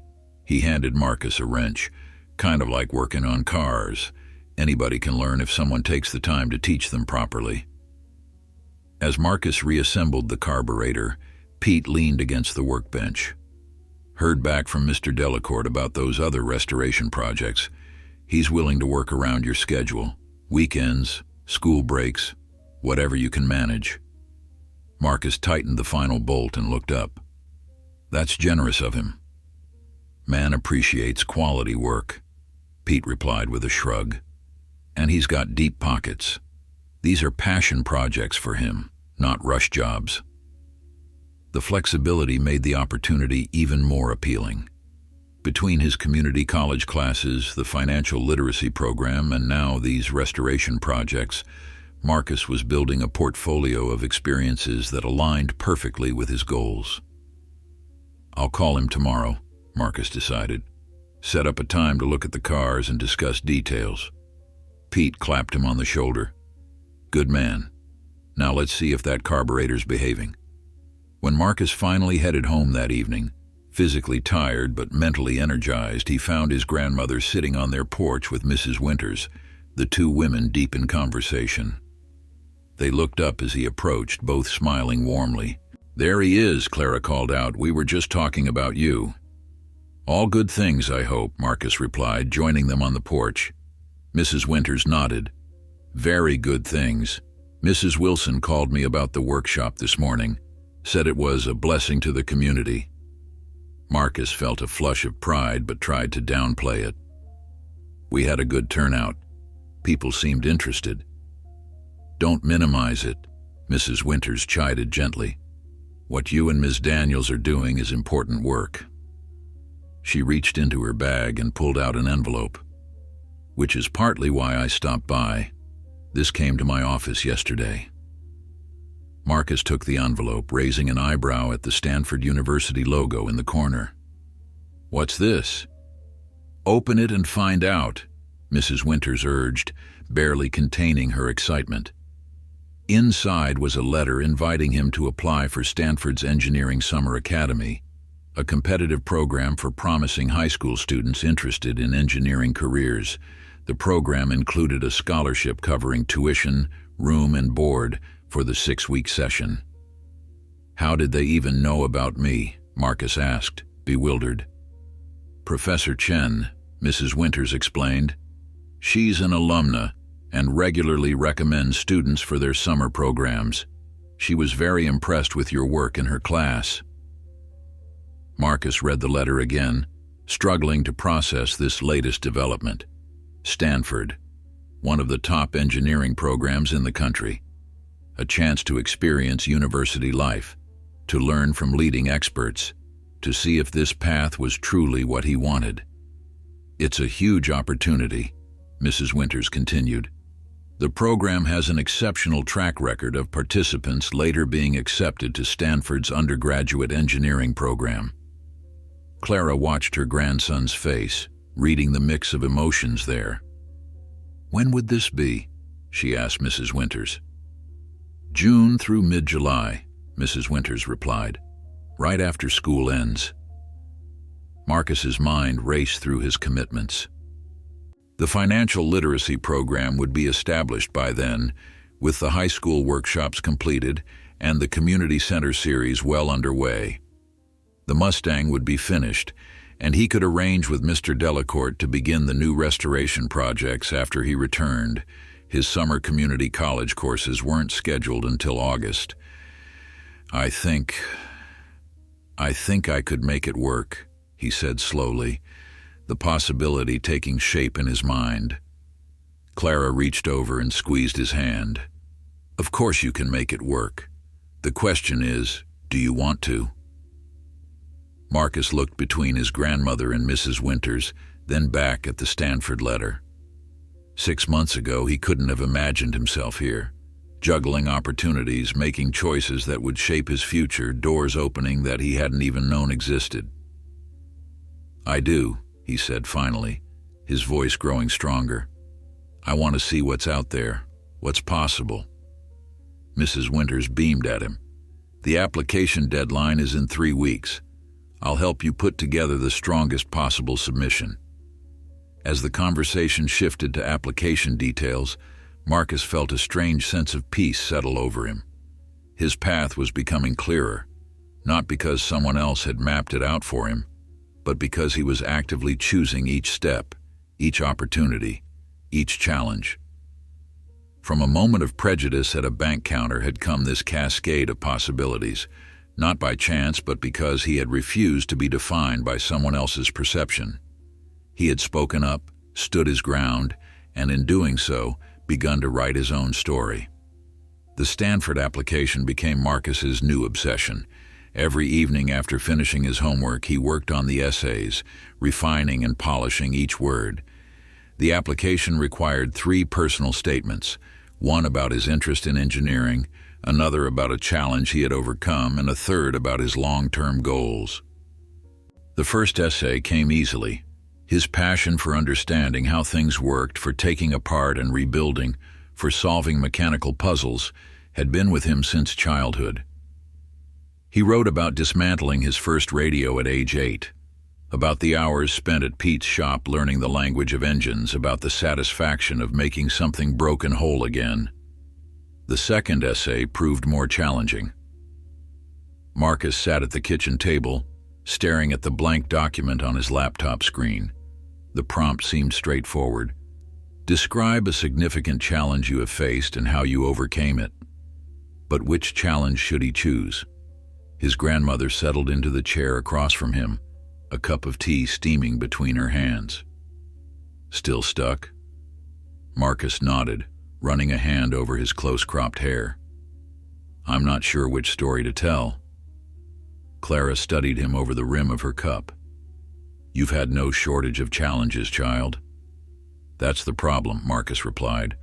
Do I write about growing up without my parents? About working since I was 14 to save for college? About being the only black student in my AP physics class? He hesitated, then added, or about what happened at the bank. Clara set down her cup. Which one taught you the most? Marcus considered the question. Each challenge had shaped him in different ways, had demanded different kinds of resilience. But the bank incident had been a turning point, not just in terms of what had happened, but in how he had responded. The bank, he said finally, because it wasn't just about facing prejudice. I've dealt with that before. It was about transforming that experience into something positive, not just for me, but for others. Clara smiled, a hint of pride in her eyes. Then that's your answer. Marcus began typing, the words flowing more freely now. He described walking into First National that day, the weight of his savings heavy in his pocket, and his hopes even heavier. He wrote about Harris's suspicion, the questions that felt like accusations, the assumption that a black teenager with cash must be doing something wrong. But rather than framing himself as a victim, Marcus focused on his response, the decision to file a formal complaint, to speak up not out of anger but out of a desire for change. He ended with what had grown from that difficult moment, the mentorship from Alicia, the financial literacy program, the community workshops. The greatest challenges, he wrote, are not obstacles to be overcome but opportunities to create something new, something better, not just for ourselves but for all who come after us. The third essay about his long-term goals tied everything together. Marcus wrote about his dream of becoming an engineer who designed more efficient, accessible technologies for communities like his own. He described wanting to create systems that worked for people who had traditionally been overlooked by technology and infrastructure development. When he finally submitted the completed application, with letters of recommendation from Professor Chen, Mrs. Winters, and Pete, Marcus felt a sense of accomplishment regardless of the outcome. The process itself had clarified his vision for his future, helping him articulate goals that had been forming but not fully defined. Meanwhile, the Mustang restoration entered its final phase. Mr. Delacourt, the owner, visited the shop more frequently now, his excitement growing as the classic car came back to life under Marcus's careful attention. "My son's going to lose his mind when he sees this," Delacour said one Saturday, running his hand along the car's newly painted hood. The Mustang gleamed under the shop lights, its vintage candy apple red paint job reflecting the overhead fluorescence like liquid fire. Pete stood back, arms crossed, watching with undisguised pride as Marcus showed Delacour the engine bay, spotless now with every component meticulously restored or replaced. "Turn her over," Pete suggested. "Let him hear what you've accomplished." Marcus slid into the driver's seat, inserted the key, and with a single turn the engine roared to life. A deep, powerful rumble that filled the garage. He revved it slightly, the sound rising and falling with precision. No hesitation, no rough edges. Delacour's face broke into a wide grin. "That," he declared, "is the sound of American engineering at its finest." He turned to Marcus as he climbed out of the car. "You've got magic hands, young man. Real magic." After Delacour left, Pete handed Marcus an envelope. "Final payment for the Mustang job," he said, "plus a bonus from Delacour. Said it was the best restoration work he's seen in 20 years. Marcus opened the envelope, his eyes widening at the check inside. It was more than he'd expected, enough to make a significant addition to his college fund. "This is too much," he began, but Pete cut him off. "It's exactly what you earned. Quality work deserves quality pay." Pete closed the garage door, signaling the end of their workday. "Besides, you're going to need it for that fancy Stanford program when you get accepted." "If I get accepted," Marcus corrected. Pete shook his head. "When, not if. I've been around long enough to know talent when I see it. They'd be fools not to take you." The financial literacy workshops continued to gain momentum. The high school series concluded with nearly 60 students attending the final session, and the community center program had expanded to include a twice-monthly financial clinic where residents could bring specific questions about credit repair, debt management, and saving strategies. Marcus balanced his role as consultant with his other responsibilities, helping refine the curriculum based on participant feedback and occasionally joining Alicia for planning sessions with other branch managers interested in implementing the program in their communities. One evening, as they wrapped up a particularly productive meeting at the bank, Alicia mentioned casually, "Richard Harris reached out to me last week." Marcus, who had been gathering his notes, paused. "Harris? The banker who—" "Yes, that Harris." Alicia nodded, her expression neutral. "He's working at the operations center now, processing loan applications. No customer contact." Marcus wasn't sure how to respond. He hadn't thought about Harris much since that day, had been too focused on moving forward to dwell on the past. "He asked about you," Alicia continued. "Wanted to know how the program was going." Marcus raised an eyebrow. "Really? Why?" Alicia shrugged. "I think your complaint and what came after it affected him more than anyone expected. Made him think about things differently." She hesitated, then added, "He mentioned he has a nephew about your age. Said he's been talking to him differently since you." The idea that Harris might have changed, might have learned something from their encounter, was unexpected. Marcus had filed his complaint hoping for systemic change, not personal transformation. "Anyway," Alicia said, gathering her things, "I thought you might want to know that sometimes change happens in ways we don't anticipate." As spring turned to early summer, Marcus found himself counting down the days until he would hear from Stanford. The decision was due any day now, and despite his best efforts to stay focused on his current responsibilities, he found his thoughts drifting to California, to the possibility of spending 6 weeks immersed in engineering studies at one of the country's top universities. The notification came on a Tuesday afternoon. Marcus was at Pete's helping inspect one of the new restoration projects, a 1965 Corvette Stingray that had been sitting in a garage for decades, when his phone chimed with an email alert. His hands were covered in grease, so Pete took the phone, his eyes scanning the screen. His face remained impassive as he read, giving nothing away. "Well?" Marcus asked, heart hammering in his chest. Pete handed the phone back without a word, turning his attention back to the Corvette's engine compartment. Marcus wiped his hands hastily on a rag and opened the email, holding his breath as he read. "Dear Mr. Johnson, we are pleased to inform you that you have been accepted to the Stanford Engineering Summer Academy." He read the sentence 3 times, making sure he hadn't misunderstood. Accepted. He'd been accepted. "Pete," he began, his voice catching. "I know," Pete replied, not looking up from the engine. "Told you they'd be fools not to take you." But there was no mistaking the pride in his voice, the slight quaver that betrayed his emotion. That evening, Marcus's house became the site of an impromptu celebration. His grandmother invited Pete, Mrs. Wilson, Mrs. Winters, and Alicia for a small dinner party. They crowded around the modest dining table, raising glasses of sparkling cider in a toast to Marcus's achievement. "To Stanford," Mrs. Winters said proudly. "Just the first of many doors that will open for you." "To hard work paying off," Pete added, "and to having the courage to seize opportunities when they come." Clara squeezed Marcus's hand under the table, her eyes shining with unshed tears. "To my grandson, who makes me proud every single day." After everyone had gone home and the house was quiet again, Marcus sat on the porch swing, looking up at the stars. The neighborhood around him was the only home he'd ever known. Its streets, its people, its challenges and strengths had shaped him into who he was. In a few weeks, he would board a plane for California, would step into a world far different from the one he knew.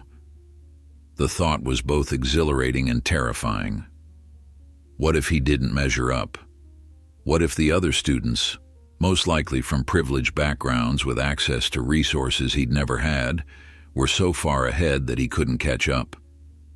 The screen door creaked open, and Clara joined him on the swing, wrapping a light shawl around her shoulders against the evening breeze. "Can't sleep?" she asked. Marcus shook his head. "Just thinking. About Stanford. About everything." He pushed the swing gently with his foot. "I'm excited, but also scared," Clara supplied when he trailed off. "Yeah," he admitted. "What if I'm not ready? What if I'm not good enough?" Clara was quiet for a moment, the rhythmic creaking of the swing the only sound between them. "You remember when you were little, maybe 6 or 7, and I first taught you to ride a bike?" Marcus nodded, smiling at the memory. "You ran alongside me holding the seat, and then you let go without telling me. And you kept pedaling," Clara continued. "You wobbled a bit, nearly ran into Mrs. Davis's rose bushes, but you kept going. Know why? Because I didn't realize you'd let go until I was halfway down the block." Clara laughed softly. "Exactly.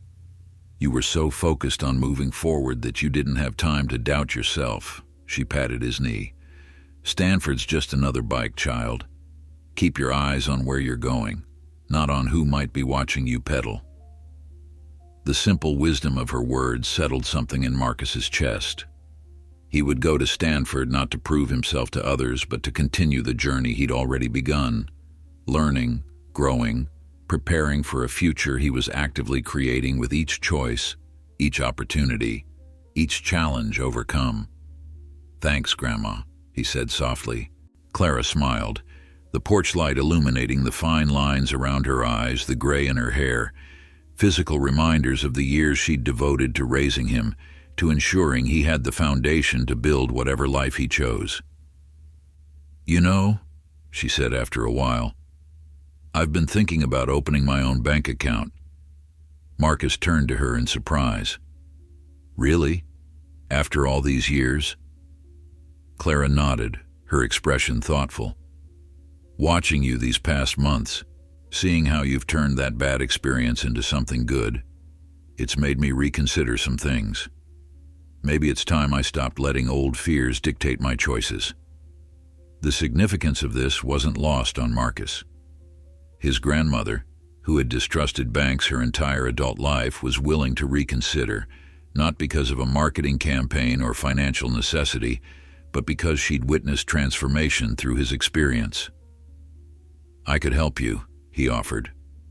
"We could go together before I leave for Stanford." Clara squeezed his hand. "I'd like that, and I know just which banker to ask for." As they sat in comfortable silence, watching the neighborhood settle into night, Marcus reflected on the distance he'd traveled since that first day at First National Bank. The journey hadn't been linear or predictable, but each step, each decision, each relationship had brought him here, to this moment of possibility, of potential, of promise. The week before Marcus was scheduled to leave for Stanford, he and Clara visited First National Bank. As they walked through the same doors Marcus had entered months ago with his envelope of cash, he couldn't help but reflect on how much had changed since that day. Alicia greeted them warmly, leading them to her desk, now located in a more prominent position, befitting her role as assistant branch manager.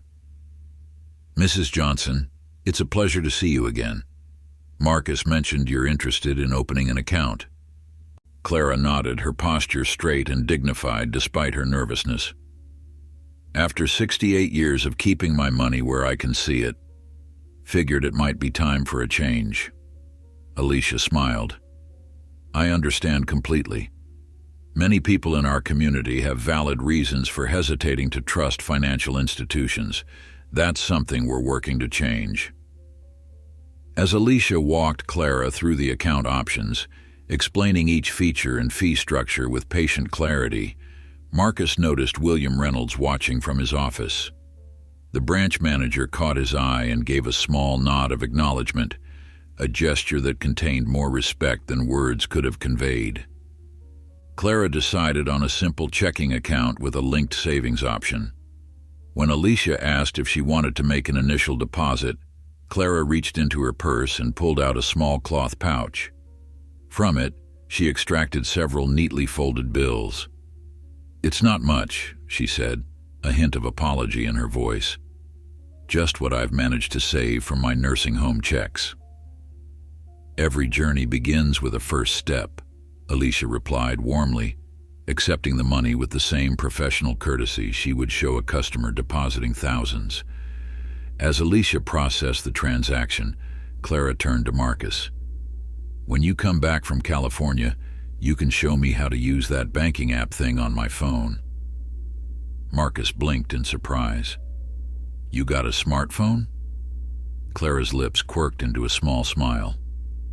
"Mrs. Wilson helped me pick one out last week. Said if my grandson was going across the country, I'd better have a way to see his face when he calls." She patted his hand. "Old dogs can learn new tricks, you know." The gesture touched Marcus deeply.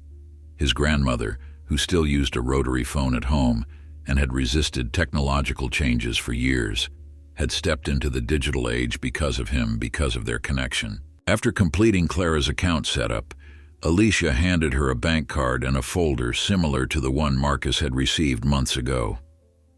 "Everything you need to know is in here, Mrs. Johnson, and you can call me directly if you have any questions." She wrote her cell phone number on a business card and tucked it into the folder. "I appreciate that, Ms. Daniels," Clara said, her voice warm with genuine gratitude. "It makes a difference, having someone who takes the time to explain things properly." As they prepared to leave, Reynolds emerged from his office, approaching them with a professional smile. "Mrs. Johnson, a pleasure to meet you formally. I'm William Reynolds, the branch manager." Clara shook his extended hand, her expression carefully neutral. "Mr. Reynolds, I wanted to personally welcome you to First National and thank you for your trust." He glanced at Marcus before continuing. "Your grandson has made quite an impact on our institution. The financial literacy program he helped develop is being implemented in branches across 3 states now." Clara's expression softened slightly. He's always been one to leave things better than he found them. Reynolds nodded in agreement. A rare and valuable quality. He turned to Marcus. I understand you're headed to Stanford soon. Congratulations on that achievement. Thank you, sir, Marcus replied, still somewhat surprised by the genuine warmth in Reynolds's manner. When you return, don't forget my offer about the internship program. We'd be fortunate to have you, even part-time during your senior year. As they walked out of the bank, Clara tucked her new bank card carefully into her wallet. That man certainly changed his tune, she observed. Marcus chuckled. People can surprise you sometimes. Clara looked thoughtful. Yes, they can. And sometimes we surprise ourselves too. The days before Marcus's departure passed in a blur of preparation and goodbyes. Pete hosted a small send-off at the auto shop, presenting Marcus with a custom tool set engraved with his name. For when they let you get your hands dirty at that fancy school, he explained gruffly, though the emotion behind the gift was clear. Mrs. Winters helped him pack, offering practical advice about what to bring and what to expect. The academic part won't be your biggest challenge, she told him. You're more than prepared for that. It's the cultural shift that might take some adjustment.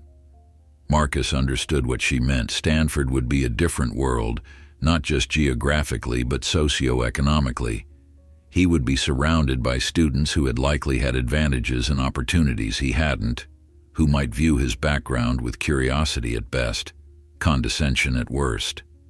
Alicia provided her own form of support, connecting Marcus with a former colleague who had attended Stanford and now worked in Silicon Valley. Carlos grew up in East Palo Alto, not far from campus but worlds away in terms of resources, she explained. He's offered to meet you for coffee during your first week, show you around, help you navigate. The night before his flight, Marcus couldn't sleep. He sat on the porch swing, listening to the familiar sounds of his neighborhood, distant music, the occasional car passing by, the rhythmic chirping of crickets. Tomorrow, he would be surrounded by different sounds, different sights, different people. The screen door creaked open, and Clara joined him, wrapped in her robe. Without a word, she sat beside him, and they swung gently in comfortable silence. You know what I'm most proud of, she said finally. Marcus looked at her questioningly. That you're not running away from something, you're running towards something. She gazed out at the quiet street. That makes all the difference in the world. The following morning was a flurry of last-minute packing and tearful goodbyes. Pete insisted on driving them to the airport in his pickup truck, Clara in the front seat clutching her new smartphone, Marcus in the back with his carefully packed luggage. At the security checkpoint, Clara hugged him fiercely, her small frame somehow encompassing his much larger one. Remember who you are and where you come from, she whispered, but don't let it limit where you can go. Pete's goodbye was briefer but no less heartfelt, a crushing handshake that turned into a quick, rough embrace. Show 'em what Southside talent looks like, he said simply. As Marcus walked through security, he turned back one last time to wave. The sight of his grandmother and Pete standing together, watching him go, the two pillars who had shaped him in such different but complementary ways, was one he knew he would carry with him. The flight to California was Marcus's first time on a plane.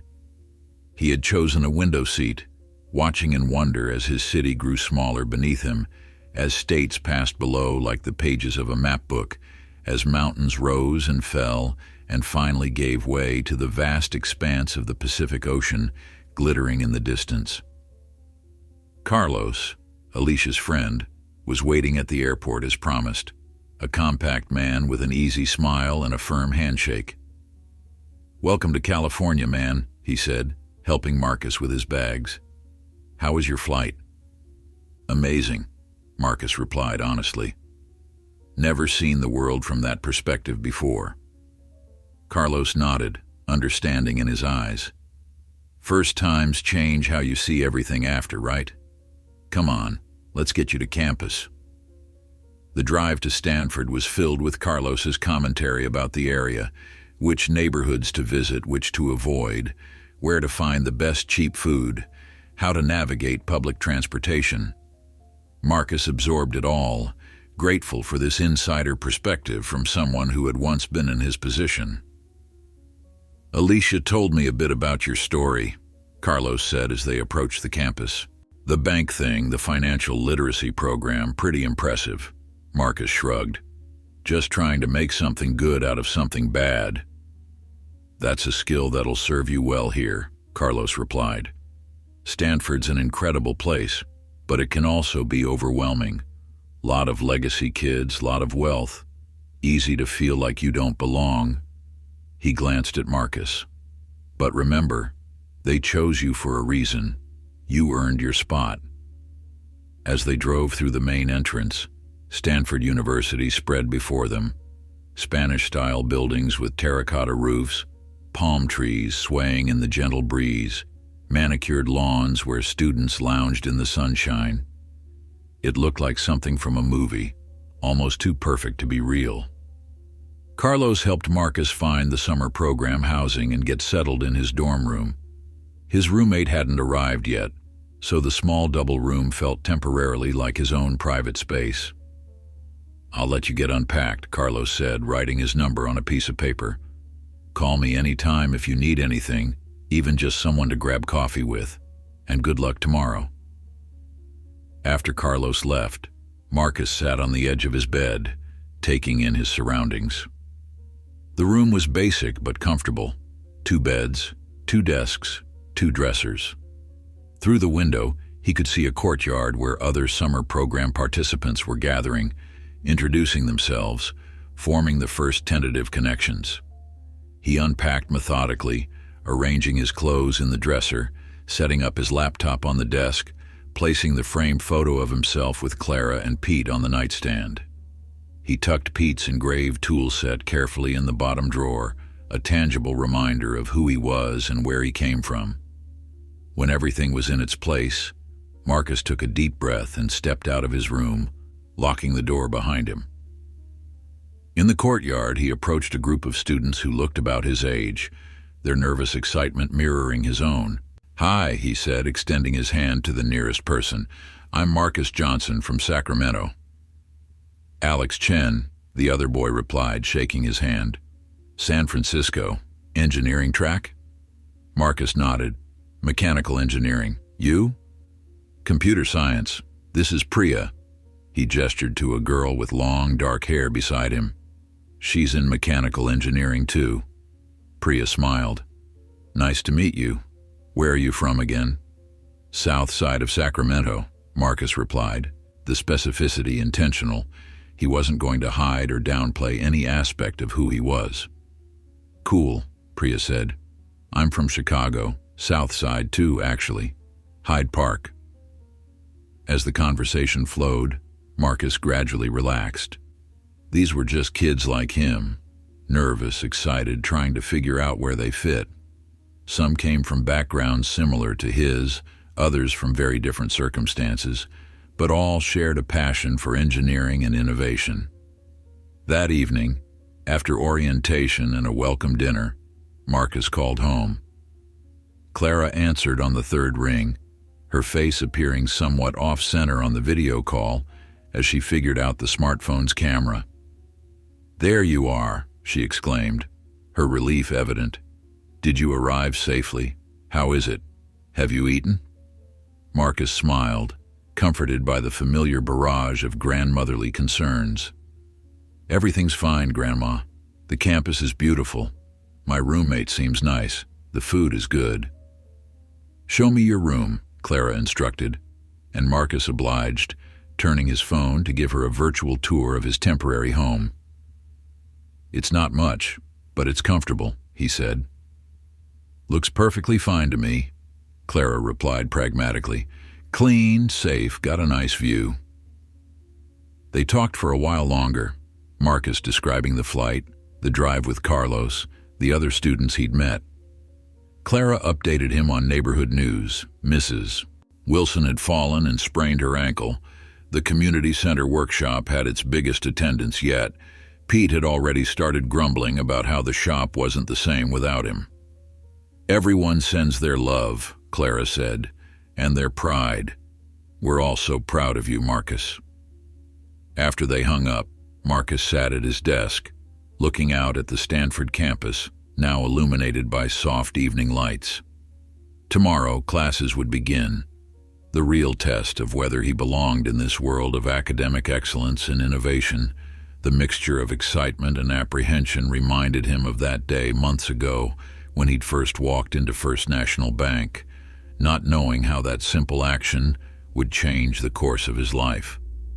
Whatever challenges lay ahead at Stanford, he would face them the same way, with determination, integrity, and the knowledge that he carried the strength of his community with him. He wasn't just representing himself here. He was representing Clara, Pete, Mrs. Wilson, Mrs. Winters, and countless others who had invested in him, believed in him, supported his journey. And in that knowledge, Marcus found both responsibility and freedom. The responsibility to make the most of this opportunity, and the freedom to chart his own path forward. The first week of classes at Stanford's Engineering Summer Academy hit Marcus like a tidal wave. The pace was relentless, the material challenging, and the expectations sky high. He found himself surrounded by students who seemed to speak the language of advanced mathematics and physics as fluently as their mother tongue. In his Introduction to Mechanical Engineering course, the professor, a renowned researcher with multiple patents to her name, moved through complex concepts with dizzying speed. Marcus took furious notes, determined not to miss anything, even as he struggled to grasp some of the more abstract theoretical foundations. "Don't worry," his roommate Eli said, noticing Marcus's furrowed brow as they walked back to their dorm after class. "Dr. Sharma always starts like this, throwing everyone into the deep end to see who sinks and who swims." Eli was from Seattle, the son of software engineers, with an easy confidence that came from growing up in a household where technical discussions were dinner table conversation. He had been coding since middle school and had already completed advanced calculus courses that Marcus was only beginning to tackle. "It's not that I can't understand it," Marcus explained as they dropped their backpacks in their room. "It's just that some of the theoretical concepts, I've never seen them presented this way before." "But the practical applications clicked for you," Eli observed. "I noticed during the lab session. When we got to actually design and test the stress factors, you knew exactly what to do." It was true. While the abstract mathematical models sometimes eluded Marcus, the moment they moved into the lab to apply those principles to real-world problems, everything fell into place. Years of working with Pete, of understanding how forces acted on automotive components, of diagnosing and solving mechanical issues, it all translated into an intuitive understanding that many of his classmates lacked. By the end of the first week, Marcus had established a routine. Mornings were devoted to classes, afternoons to lab sessions and study groups, evenings to reviewing the day's material and preparing for the next. He found allies in Priya from Chicago, whose quick mind and practical approach to problems matched his own, and in Thomas, a quiet boy from rural Oregon who, like Marcus, had learned engineering principles through hands-on experience rather than advanced high school courses. The three of them often studied together in the engineering library, pooling their strengths, Priya's mathematical precision, Thomas's creative problem-solving, and Marcus's practical experience, to tackle the increasingly complex assignments. "You know what we need?" Priya declared one evening as they struggled with a particularly challenging design problem. "A real-world example. Marcus, you've worked on cars. How would this kind of stress distribution affect an engine mount?" Marcus considered the question, mentally translating the abstract problem into the familiar context of automotive mechanics. Suddenly, the solution became clear. He sketched it out quickly, explaining his reasoning as Thomas and Priya watched. "That's actually brilliant," Thomas said when Marcus finished. "You made it so simple." "Not simple," Marcus corrected. "Just concrete. Sometimes you need to see how something works in the real world before the theory makes sense." It became their method, contextualizing abstract problems in real-world scenarios, drawing on each person's background and experience to bridge the gap between theory and application. Their study group expanded to include Eli and 2 other students who appreciated their practical approach. But despite these successes, Marcus couldn't shake the feeling that he was constantly playing catch-up. Many of his classmates had taken AP Calculus BC, had participated in robotics competitions, had access to advanced labs and equipment at their high schools. His own school offered only basic physics and calculus courses, with limited lab facilities always in need of updating. These thoughts weighed heavily on Marcus's mind as he faced the program's first major project, designing and building a prototype mechanical system that could perform a specific task efficiently using limited materials. The assignment would count for a significant portion of their grade and would be judged not only by their professors, but by engineering professionals from Silicon Valley companies. "I'm thinking something with hydraulics," Priya suggested during their initial brainstorming session. "Maybe a miniature lift system." "Too conventional," Thomas argued. "Everyone's going to do something like that. We need to stand out." Marcus had been quiet, his mind turning over possibilities, connecting dots between what they'd learned in class and his experiences at Pete's shop. Finally, he spoke up. "What about an adaptive suspension system? Something that automatically adjusts to different loads and surfaces." The others looked at him with interest as he explained his concept, a scaled-down version of vehicle suspension systems, but with innovations that would allow it to sense and respond to changing conditions without electronic components, using purely mechanical solutions. "That's ambitious," Eli said carefully. "Do you think we can build it with the materials we have?" "We'd have to get creative," Marcus admitted, "but I think it's doable, and it would demonstrate multiple engineering principles at once." They decided to pursue Marcus's idea, dividing responsibilities based on their strengths. As they worked, Marcus found himself taking on a leadership role he hadn't anticipated, guiding the design process, troubleshooting mechanical issues, pushing the team to think beyond conventional solutions. The night before their prototype was due, disaster struck. During final testing, a critical component failed, threatening to unravel days of work. The team gathered around their damaged creation, fatigue and disappointment etched on their faces. "Maybe we were too ambitious," Thomas said, voicing what they all feared. Marcus studied the failure point, his mind racing through possible solutions.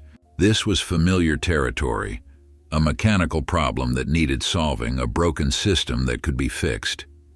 He'd faced similar challenges countless times at Pete's shop, often with limited time and resources.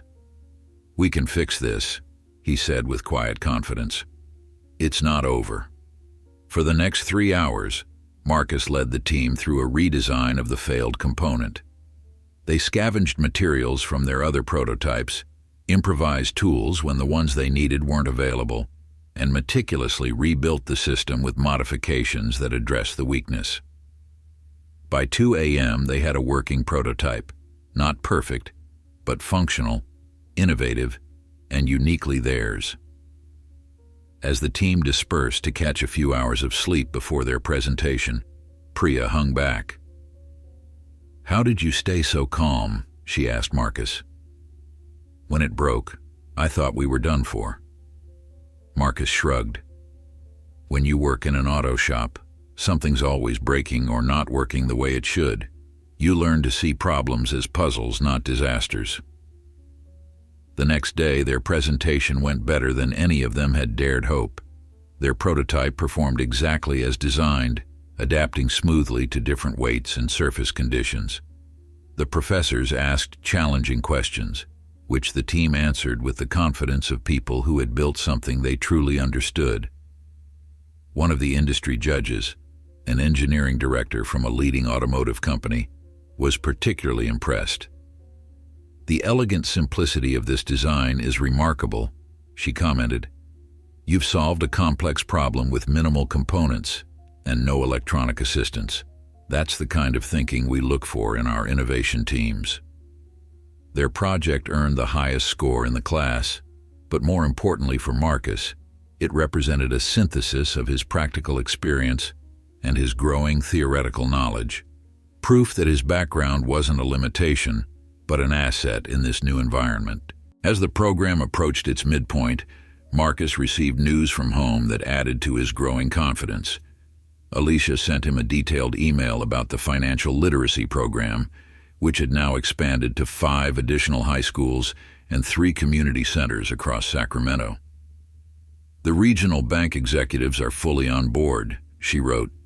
"They've committed to funding the program for at least 3 years, with plans to expand statewide. Your curriculum design is at the core of it all. We've refined it based on feedback, but the fundamental approach you developed remains the same. You've created something that will help thousands of people, Marcus. I hope you realize what an achievement that is." Clara's updates were more personal. News about the neighborhood, about Pete's latest restoration projects, which were taking too long without you here to keep things moving, about her adventures with her new smartphone. She had mastered texting and was now learning to use social media. "Mrs. Wilson and I went to the community center workshop yesterday," she wrote in one message. "Watched a young woman about your age explaining to a room full of adults how to build credit safely. Reminded me of you, the way she made complicated things simple for people to understand. Your ripples are spreading, child." These connections to home anchored Marcus as he navigated his expanding world. Each day at Stanford brought new challenges, new ideas, new perspectives that stretched his thinking in ways he hadn't imagined possible. He found himself engaged in late-night discussions about sustainable engineering in developing countries, about the ethical implications of autonomous systems, about the responsibility engineers had to consider the social impact of their innovations. One evening, as Marcus sat on a bench overlooking the campus, Carlos joined him, 2 coffee cups in hand. They had met regularly throughout Marcus's time at Stanford, with Carlos providing guidance on everything from navigating academic resources to finding the best burritos in Palo Alto. "How's it going?" Carlos asked, handing Marcus a cup. "Halfway through the program now." "It's incredible," Marcus replied honestly. "Challenging, exhausting, but incredible." Carlos nodded. "Changed how you see things?" "Everything," Marcus agreed. "Not just engineering, but what's possible, what I might be capable of." They sat in comfortable silence for a moment, watching the sunset paint the Spanish-style buildings in gold and amber light. "You know what I remember most about my first time here?" Carlos said finally. "Realizing that the world was both bigger and smaller than I'd thought. Bigger in terms of possibilities, smaller in terms of access. Once you're in places like this, you realize the doors that open aren't just for you. They're doors you can hold open for others." The words resonated deeply with Marcus. Wasn't that what he'd tried to do with the financial literacy program? Taking his own difficult experience and transforming it into an opportunity for others. "I've been thinking about that a lot," Marcus admitted. "About what I want to do after college. I always thought I'd focus on automotive engineering, maybe design more efficient engines or systems. But being here, seeing the bigger picture..." He trailed off, struggling to articulate the shift in his thinking. "You're seeing how engineering connects to everything else," Carlos supplied. "To economics, to social systems, to people's daily lives." "Exactly. And I'm starting to think maybe there's a way to combine my interest in mechanical engineering with something more community-focused." Carlos smiled. That's the kind of thinking that changes things, man. Not just building better machines, but building better systems for the people who need them most. As Marcus walked back to his dorm that evening, Carlos's words echoed in his mind. The path ahead was becoming clearer, not in terms of specific jobs or roles, but in terms of purpose, using his growing knowledge and skills to create change that mattered, to build bridges between worlds that too often remained separate. He thought about Harris at the bank, about how a moment of prejudice had set in motion a chain of events that led him here. The symmetry wasn't lost on him. From being judged unfairly based on assumptions about his capabilities to proving those assumptions wrong in the most dramatic way possible. But it wasn't about proving others wrong anymore. It was about proving himself right. Right to believe in his potential, right to imagine a future without artificial limitations, right to see himself as not just a recipient of opportunity, but a creator of it. With that clarity came a sense of peace. Whatever challenges the remaining weeks at Stanford might bring, Marcus knew he was exactly where he needed to be, not just geographically, but on his journey. And the road ahead, while not fully mapped, held promise that extended far beyond his own aspirations. The final presentation day of Stanford's Engineering Summer Academy arrived with a mixture of excitement and nostalgia. For 6 weeks, Marcus had immersed himself in this world of innovation and possibility, and now it was coming to an end. The main auditorium buzzed with energy as students, faculty, and industry representatives gathered to view the culminating projects. Marcus and his team had expanded their adaptive suspension prototype into a comprehensive system with potential real-world applications. They had worked tirelessly, refining the mechanics and documenting the engineering principles behind their design.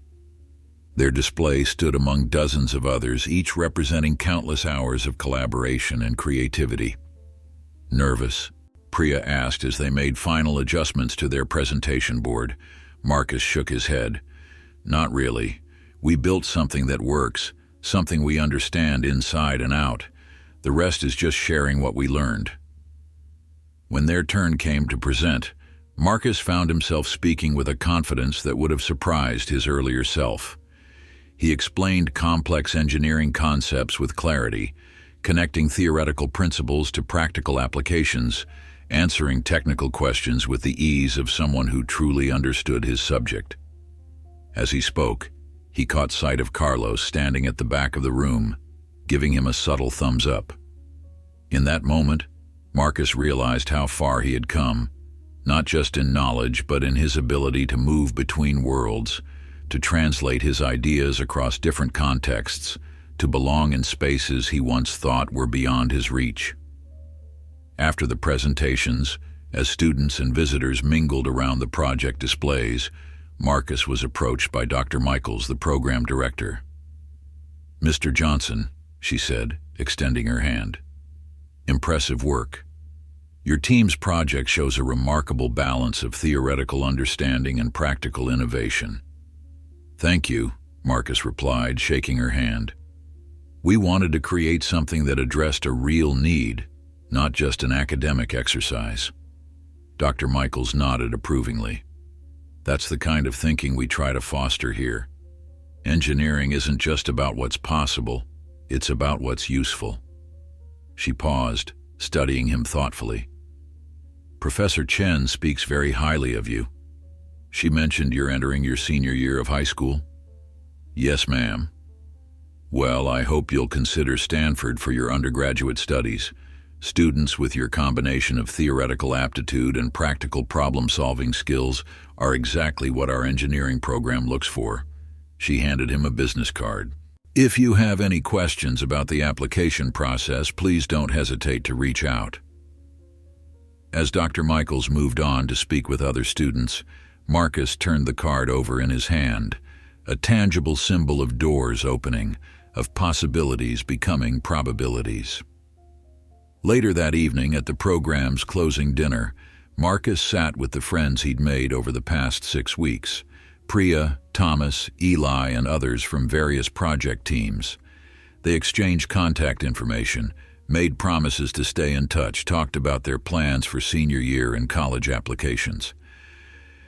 "You're definitely applying to Stanford, right?" Eli asked Marcus as they shared a table at the farewell dinner. "I think so," Marcus replied. "But I'm looking at other schools too, MIT, Georgia Tech, Berkeley." "Smart to keep options open," Priya agreed. "Though I'm pretty sure we'll all end up here. This place gets under your skin." As the evening wound down, Carlos found Marcus. "Last night in California, how are you feeling?" Marcus considered the question.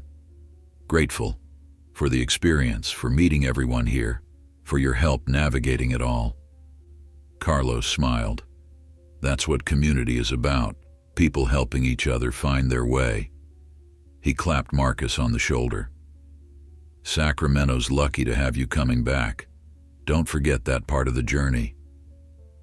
The flight home the next day gave Marcus time to reflect on everything he'd learned, not just about engineering, but about himself. 6 weeks ago, he'd arrived at Stanford wondering if he belonged. Now he was leaving with the certainty that he did, not because he had become like everyone else, but because he had brought his unique perspective and experience to the table. When he stepped into the arrivals area of Sacramento International Airport, he was greeted by a welcome committee that made his heart swell. Clara and Pete, of course, but also Mrs. Wilson, Mrs. Winters, and Alicia, all holding a homemade banner that read, "Welcome Home, Stanford." Clara reached him first, wrapping him in a fierce hug that belied her small stature. "Look at you," she said, stepping back to examine him. "California air agreed with you." Pete grabbed him next, his bear hug lifting Marcus off his feet. "Shop's been falling apart without you," he grumbled, though his proud grin contradicted his words. "That Corvette's been sitting there giving me the evil eye every day." The drive home was filled with updates and questions, everyone wanting to hear about Stanford, everyone having news to share. Mrs. Wilson's ankle had healed, the community center program had expanded to include a youth financial literacy component, and Pete had secured 2 more classic car restoration contracts contingent on that genius apprentice of mine being involved. But it was Alicia's news that most surprised Marcus. "First National is establishing a scholarship," she explained from the back seat of Pete's truck. "Full tuition for a Southside student pursuing higher education in business, finance, or engineering. The regional board approved it last week." "That's amazing," Marcus said. "What's it called?" Alicia looked slightly embarrassed. "Well, that's the thing. They wanted to call it the Marcus Johnson Scholarship for Community Leadership." Marcus blinked in surprise. "What? No way." "I told them you'd say that," Alicia laughed. "We compromised on the South Side Scholars Initiative, but everyone knows the inspiration behind it." When they reached Marcus's house, he was surprised to see how many small things had changed in his absence. Clara had replaced the worn welcome mat with a new one. The porch swing had been repainted. Inside, the ancient desktop computer had been upgraded to a newer model. "Mrs. Wilson's grandson helped me pick it out," Clara explained when she caught Marcus staring at it. "Said you'd need something better for college applications." That evening, after everyone had gone home and the excitement had quieted, Marcus and Clara sat on their porch swing, falling easily back into their familiar routine. "So," Clara said after a comfortable silence, "Stanford." "Stanford," Marcus echoed, a small smile playing on his lips. "You think that's where you want to go? For college?" Marcus nodded slowly. "I think so. It feels right. The program, the people, the opportunities there." He glanced at his grandmother. "But it's expensive, even with scholarships." Clara waved away his concern. "Money has a way of working itself out when you're on the right path." She reached into her pocket and pulled out a bank statement. "Besides, I've been doing some financial planning of my own." Marcus took the paper, his eyes widening as he read it. Clara had opened not just the checking account he'd helped her with before leaving, but also a certificate of deposit with a significant amount. Far more than he'd realized she had saved. "Grandma, this is just a start," she interrupted. "Been tucking away bits from my paychecks for years. Alicia helped me move it from under my mattress to where it could grow a little. It's not enough for Stanford, not by a long shot, but it's something." Marcus felt a lump form in his throat. "You didn't have to." "I wanted to," Clara said firmly. "That's what family does, invests in each other's futures." The next morning, Marcus made his way to Pete's auto shop, eager to see the Corvette project awaiting him. As he walked through the familiar streets of his neighborhood, he noticed details with new eyes, the potential in buildings that needed renovation, the community spaces that could be reimagined, the infrastructure that could be improved. Pete was elbow deep in an engine when Marcus arrived. "About time you showed up," he called out, though his grin betrayed his gruff tone. "Got a surprise for you." He led Marcus to the back of the shop where a tarp covered what was clearly a vehicle. With a dramatic flourish, Pete pulled the tarp away to reveal a 1970 Chevelle, its classic lines unmistakable despite the obvious need for restoration. "Mr. Delacour dropped it off last week," Pete explained. "Said he was so impressed with the Mustang that he's giving you full creative control on this one. Whatever modifications or improvements you think would enhance it, he's on board." Marcus walked slowly around the car, his mind already filling with possibilities. After 6 weeks of theoretical engineering at Stanford, the prospect of applying that knowledge to this tangible project was exhilarating. "What are you thinking?" Pete asked, recognizing the look of concentration on Marcus's face. "I'm thinking about adaptive systems," Marcus replied. "Ways to preserve the classic feel while incorporating more responsive handling, better efficiency." He looked up at Pete. "A bridge between old and new." Pete nodded approvingly. "That's exactly the kind of thinking that sets you apart, kid." Over the next few weeks, Marcus settled back into the rhythm of home while carrying forward the momentum from Stanford. He registered for his senior year classes, adding AP Physics C and multivariable calculus through a nearby community college. He resumed his role with the financial literacy program, now bringing insights from his Stanford experience to the curriculum. One afternoon, Alicia invited him to First National for a meeting with the regional directors about the Southside Scholars Initiative. As Marcus walked through the bank's doors, he was struck by how different it felt from that first visit. No nerves, no uncertainty, just the confidence of someone who belonged in any space he chose to enter. William Reynolds greeted him warmly in the conference room, where several executives from the regional office had gathered. Among them, Marcus was surprised to see a familiar face, Richard Harris, the banker whose suspicion had started this entire journey. Harris looked different somehow, less rigid perhaps, or simply more aware. When their eyes met, Harris gave a small nod of recognition, not quite an apology but an acknowledgement of how much had changed. As the meeting progressed, Marcus presented his thoughts on how the scholarship program could most effectively serve Southside students, not just with financial support but with mentorship, internship opportunities, and financial education. The executives listened attentively, taking notes, asking thoughtful questions. "This is exactly the kind of perspective we need," said Gabriela Morales, the VP of Community Development who had offered Marcus the consultant position months ago. "Someone who understands both worlds, the community we're trying to serve and the academic environment students will be entering." After the meeting, as people were gathering their materials, Harris approached Marcus. There was an awkward moment of silence before he spoke. "I owe you an apology," he said finally. "My assumptions that day were wrong, inexcusable really." Marcus studied him, seeing not just regret but genuine reflection in the man's expression. "We all make assumptions," he replied evenly. The question is what we learn from them." Harris nodded, accepting the response for what it was. Not absolution, but a path forward. "The scholarship program you've helped design, it's going to make a difference. Real change."